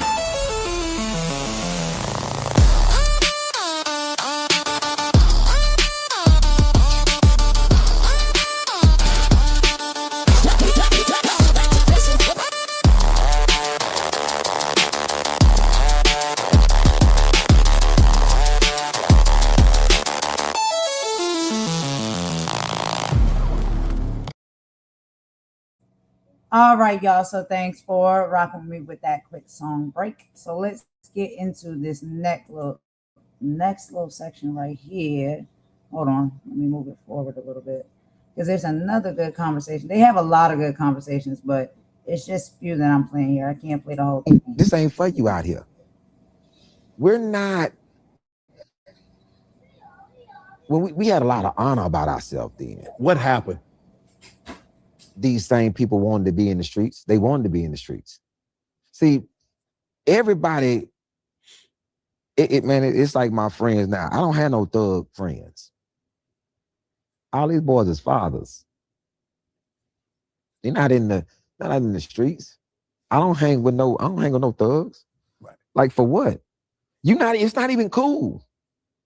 It's not even cool. Like to be under constant stress. Man, that's not, man, always getting into it. Y'all can't ever go out and have a good time because you always into it. You always beefing. It's like the reason why a lot of these dudes is doing this because it's really not no street consequences. It's a safe space. If you talking all out loud, man, you ain't trying to do nothing. You ain't trying to do nothing. But I just don't get the atmosphere of everybody want to be a thug. Everybody. Yeah. Everybody. You playing football, right? Mm-hmm. How many thugs was out there on the football field when you was playing? No. No. Now you got people that come to leagues and they uncoachable because they want to have this street persona. Right. Why when you play football? And you making all this money, you want to go hang out with the dudes on the... Why when you play basketball? Why when you play baseball? Because the others are not doing that. Right. What's the boy that went to jail play for the Patriots? Hernandez. Yeah. Why, bro? What inadequacy are you trying to cover up by doing that? Got to show the homies I'm real, keeping it real. But that's the great thing. Who thinks that's keeping it real? Some more people that ain't got no sense. Yeah. That's not in your situation. That's not even in your situation. Oh man, let my partner have $80 million. Okay, so Marcus D. Wiley, right? This is what he said to me. This is the type of partners that I have. I'm talking about doing something reckless, and this man say, "Hey, you just got presented with a plaque, add all your cities on there, your gross earnings, and that's something really to be admired and really be proud of. Now, go out there and throw all the shit away if you want to." And walked in his house. Get off my yard if I call the police on your ass.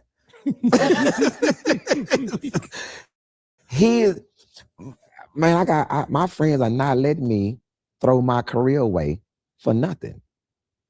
And the other thing is, most of these people now are under 40, and I got a real theory about men that's under 50 in that era behind me. Mm-hmm. They have a lot of embarrassment in them. They can be embarrassed easily. So when you can be embarrassed, you internalize things, and that's why most of these guys have these mental health. Here you go. Oh, my mental health, because you do not have friends. This is why you have a mental health condition, because you do not have friends for checks and balances. You what, 56? Yep. Okay. Do you and your friends talk? Yeah. about everything. Mm-hmm. You're not embarrassed. You're not embarrassed. Mm-mm. My whole era, man, whether you had, bro, I remember I called, this ain't, first of all, let me just clear this up. It wasn't from me doing nothing. Somebody slept in my bed with somebody that was unclean. Mm. And I don't know. I get back in my bed. I'm early in the morning, because that's when you find out you got crabs early in the morning. It's never in the daytime. It's always early in the morning. Didn't ring up. This is the only thing that didn't ring up. And she looked and saw that, both of them. My dad's mom and my mom's mom. Both of them. That's his medicine. But I went and told. I remember my partner came to me and said, man, my meat hot. I said, what? He said, man, I'm pissing out fire. I said, well, you got some. You got some. Your meat juice and you got some. But I went and told my partner, I said, hey, man, this boy, meat, how he woke up, this meat stuck to himself. You know, he said, hey, man, let me take you to the doctor, boy. Now, we all three go to Riverside. And then together, we in there. Yeah, this boy meat hot. Yeah. But it's no embarrassment. Now, people nowadays let that fester into something else because they embarrassed. Nah. Man, you got to have friends, and you got to have real friends that's dedicated to what you're doing. If not, yeah, you're going to have mental health conditions. Yeah, you're going to be out in the streets wilding. You don't have nobody to say, hey, man, bro, don't do that. Right. I mean, you don't know, man, bro. But if everybody thugging, how many kids out here just going along, just to get along? Right. You mentioned your grandma early in the beginning. How influential was she? Man, big deal. Both of them. My dad's mom and my mom's mom. Both of them. My grandma Callie, she was different than my grandma Louise. But I didn't like my grandma Louise at first when I was a kid. You know, but I understood why she did the things that she did. You know, these are the same people that taught me how to garden, taught me how to grow stuff, gave me work ethic, you know what I'm saying, babysat me, whooped my ass when I needed it. Right. You know, all these different things. When they instill a lot, they still in a lot of me, you know, and they never lied to me. Neither one of them never lied to me. Didn't make me out to be more than what I was, or none of that. Just, man, you gotta be solid. My mom was like that. My aunts were like that. I'm groomed by my family. Right. And like I go back to, man, I hate that I got locked up and my family had to bear that burden of sending me stuff and explaining where I was at and all these things. Man, I'm supposed to be doing something else. Let me ask you a question. Had you not gotten locked up, are you sitting here today? Yeah, I'm sitting here today. I'm one of the greatest chefs alive. You know what I'm saying? You know what I'm saying? Yeah, I'm sitting here. Man, see, that's the thing. I tell people, man, you ain't got to go through no hardship to get nowhere. Right. Everything doesn't have to be hard. Okay. Life is supposed to be fun. It's supposed to be fun. It's not supposed to be hard. You wanted to be a chef. But somewhere along the line, you started cooking stuff that wasn't on the menu. Wasn't on the menu. So when you decided to make that turn, do you remember like, man, I'm gonna start selling? Yeah, I do. Running with the wrong people. And I was like, man, what y'all doing? Cause they feel like big wads of money. Right. And my mama working hard for her money. She ain't coming off of it easy. Then to come to my mom and ask for something, you gotta have your situation together. Right. Hey, all that coming to my, it's some new shoes out and not, Mom, what's wrong with the shoes you got on? But Mama, these cool, but my daddy bought them in the grocery store. These grocery store shoes. And my daddy was cheap. Like he had no money, he was just cheap. Most old people cheap. He didn't see, but I didn't understand that. My grandma, she would work. She would put our stuff in layaway and work, right? Right. But by the time we got it, I outgrew it. It's out of style. It's out of style too. Man, my grandma, but you still gonna wear them clothes. Mm-hmm. My grandma used to stop at this spot called Wieners, Bells, Palace Royal. I remember my daddy got me a Knights of the Round.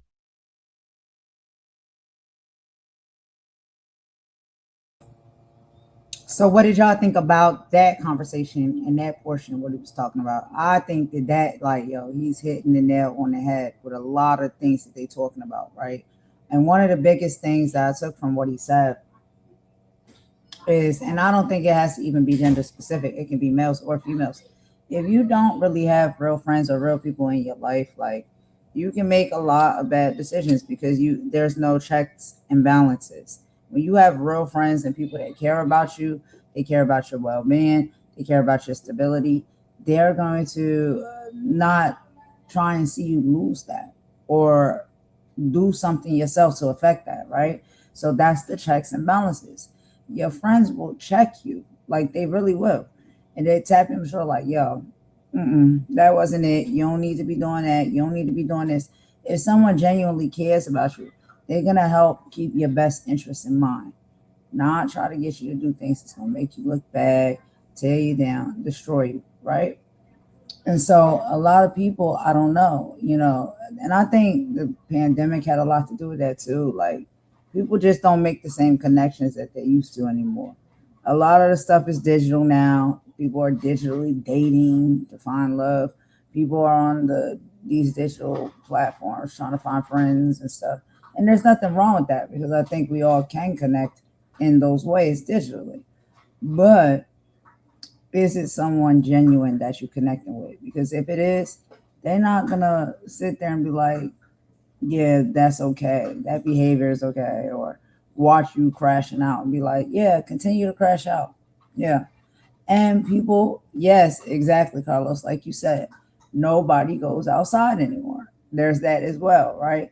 So there's a lot of people that's always now inside, don't spend no time outside. It's not to say you got to spend all of your time out of there, but do you go out there at all? You know what I mean? Do you go out in public at all? Do you do anything? It's hard to be connected, right? So they can't connect for real. Because they're not meeting nobody in real life in real time. That's an important thing, to meet people in real life in real time, and it helps.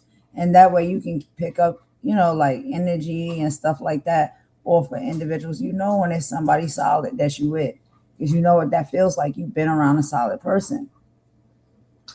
And so it's just like, and then when you have friends and stuff like that, they're not going to let you risk it all. They're not going to let you put it all on the line, So I thought that was very interesting, but it's only one little more part of this conversation I'm going to let y'all listen to, and then I'm going to end this live because, like I said, this is a long interview. It's about 3 hours.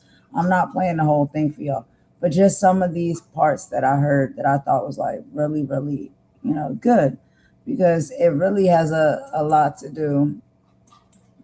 And what he's saying really can tie into a lot of what we are seeing happening, all over the world. Okay.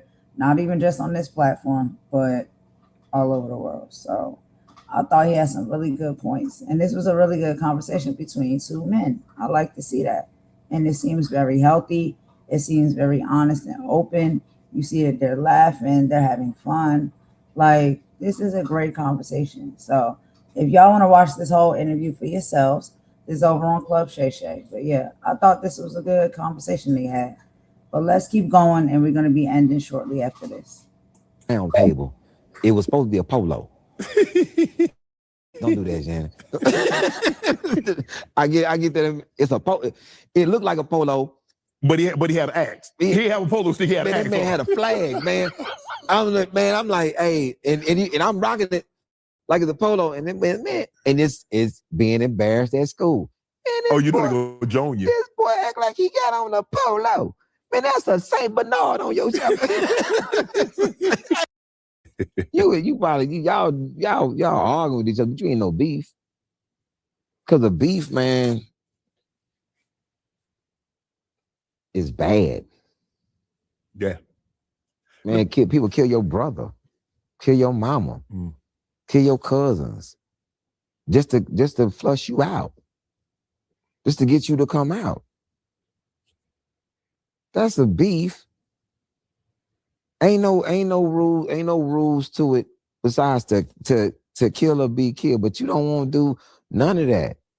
You would prefer to be peaceful with anybody. And if you really beefing, why don't y'all just sell it in the ring? That's my thing right now, man. I don't fight for free.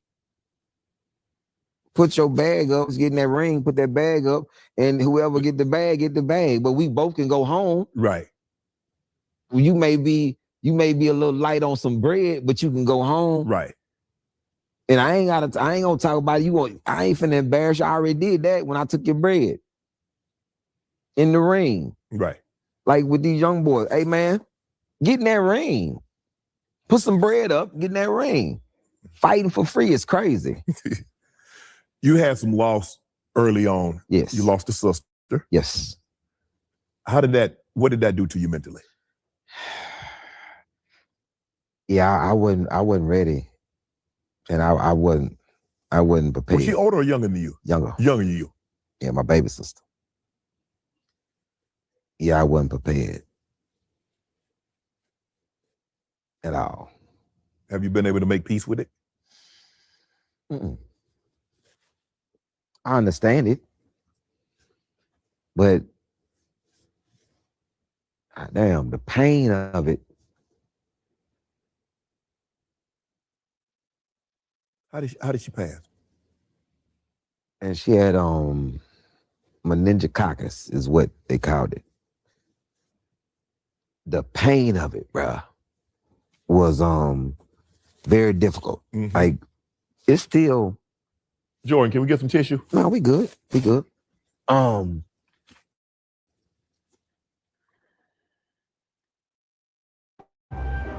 heart's fine. I'm only 40. Ignoring your heart health risk is no way to go through the world. Take Bayer's 2-minute assessment. How old was she? 8.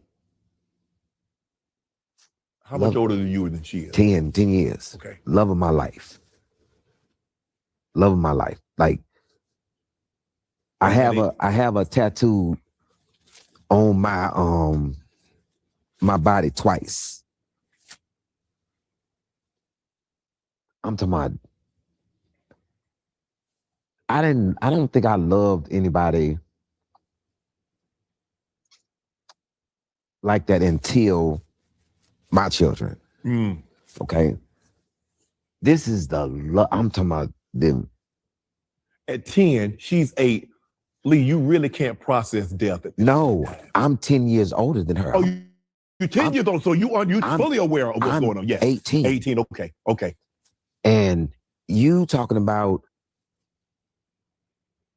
this is the joy of my life. Like, it was to be a big brother. Mm-hmm. Oh, man. I would stop whatever I was doing to go pick her up from school. Walk her home and talk to her, just being there, just loving on her. Mm-hmm. My older sister was she was off in the Navy. Right. Man, still to this day, you know, I love on my kids so hard because that loss. And it's just. But you suffered loss again. Your firstborn son, right? Yeah. Yep. And that was some cold, Shannon. That was some cold. And I found out that he was dead. He was already buried and everything, right? That was some cold. Huh?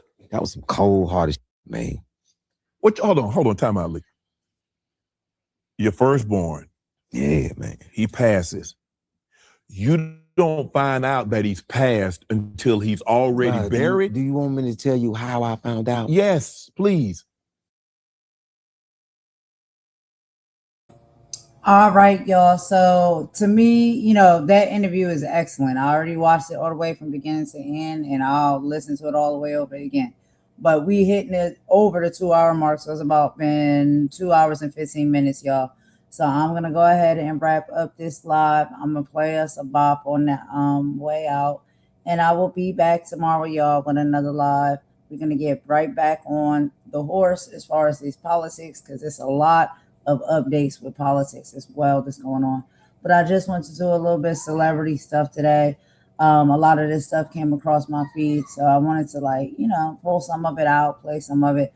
A lot of it is very pertinent to a lot of things that we've seen on YouTube, so that's why I wanted to post it so we can see this is happening all over. A lot of these things that we experiencing or dealing with in all different spaces and places, the same thing seems to be happening in the same type of way. And a lot of people have, talking points on it, whether they be comedians, whether they're artists, such as actors and actresses or musicians, whatever. Everybody's talking about their experiences and things that are happening. And for a lot of us, I think that, once we hear their story, we can be like, wow, that's crazy. I'm going through that too. Or I've experienced that in the past as well. Oh, they're a lot like me. Different things like that. You'd be surprised. But I love a good interview and I love a good conversation, right? That's like a healthy intellectual conversation. People willing to be able to just speak. And when it comes to the comedians, because, Shannon does have a lot of comedians on his channel, it gives us sometimes a little bit of that boost of comedy that we need, a little chuckle and a little laugh to get us through the day. But then there's a lot of gems, so we can take what it is we see fit to need or want at that time. So hopefully that was entertaining for y'all. Thank y'all for rocking with me. I'm about to go ahead and let y'all go and get up out of here, child. I'm going to play a song on the intro. This is one of my newer songs. If y'all want to check it out, it's on my channel. I'm going to go ahead and play that for y'all. And I will talk to y'all on the next live. Thank you very, very much for all your support. Everybody who came into the chat, everybody who was listening, and anybody who's listening in the bushes. Thank you for listening as well. But let's go ahead and get up out of here, y'all. I will see y'all on the next one, okay? Golden out. Bye. It's pathetic, you know it.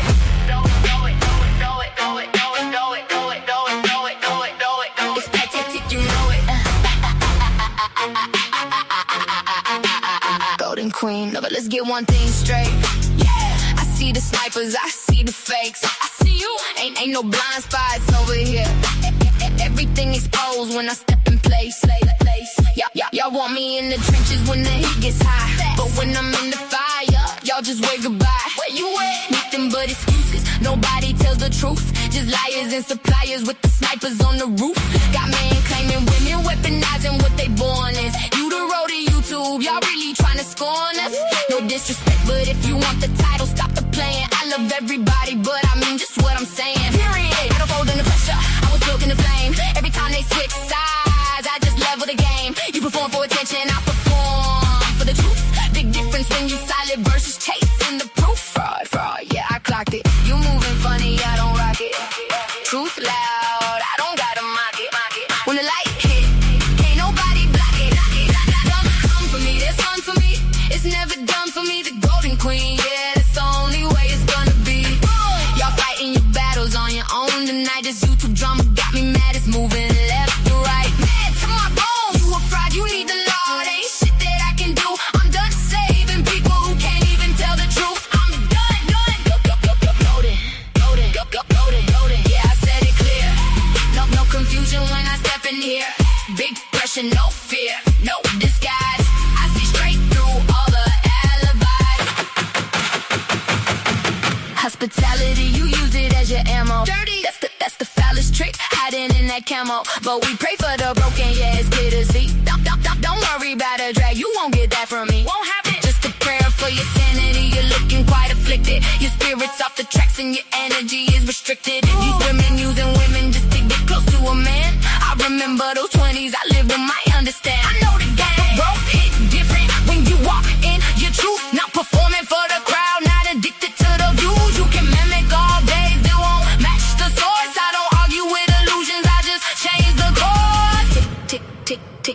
revealing everything. You can fake the image, but you can't fake the energy. And I see it all. Don't come for me, there's none for me. It's never done for me, the golden queen. Yeah, that's the only way it's gonna be. Truth cut deep when the pressure rise. Ain't no hiding when it's seen through my eyes. You did a lot, I said what I said. I don't wrestle with the fake, I move forward instead. Big throne energy, I don't beg, don't bleed. I don't follow no wave, I create what they need. But now it's just funny, it's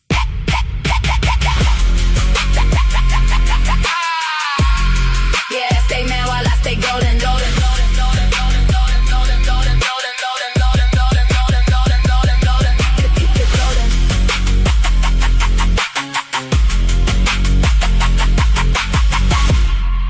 golden, golden queen.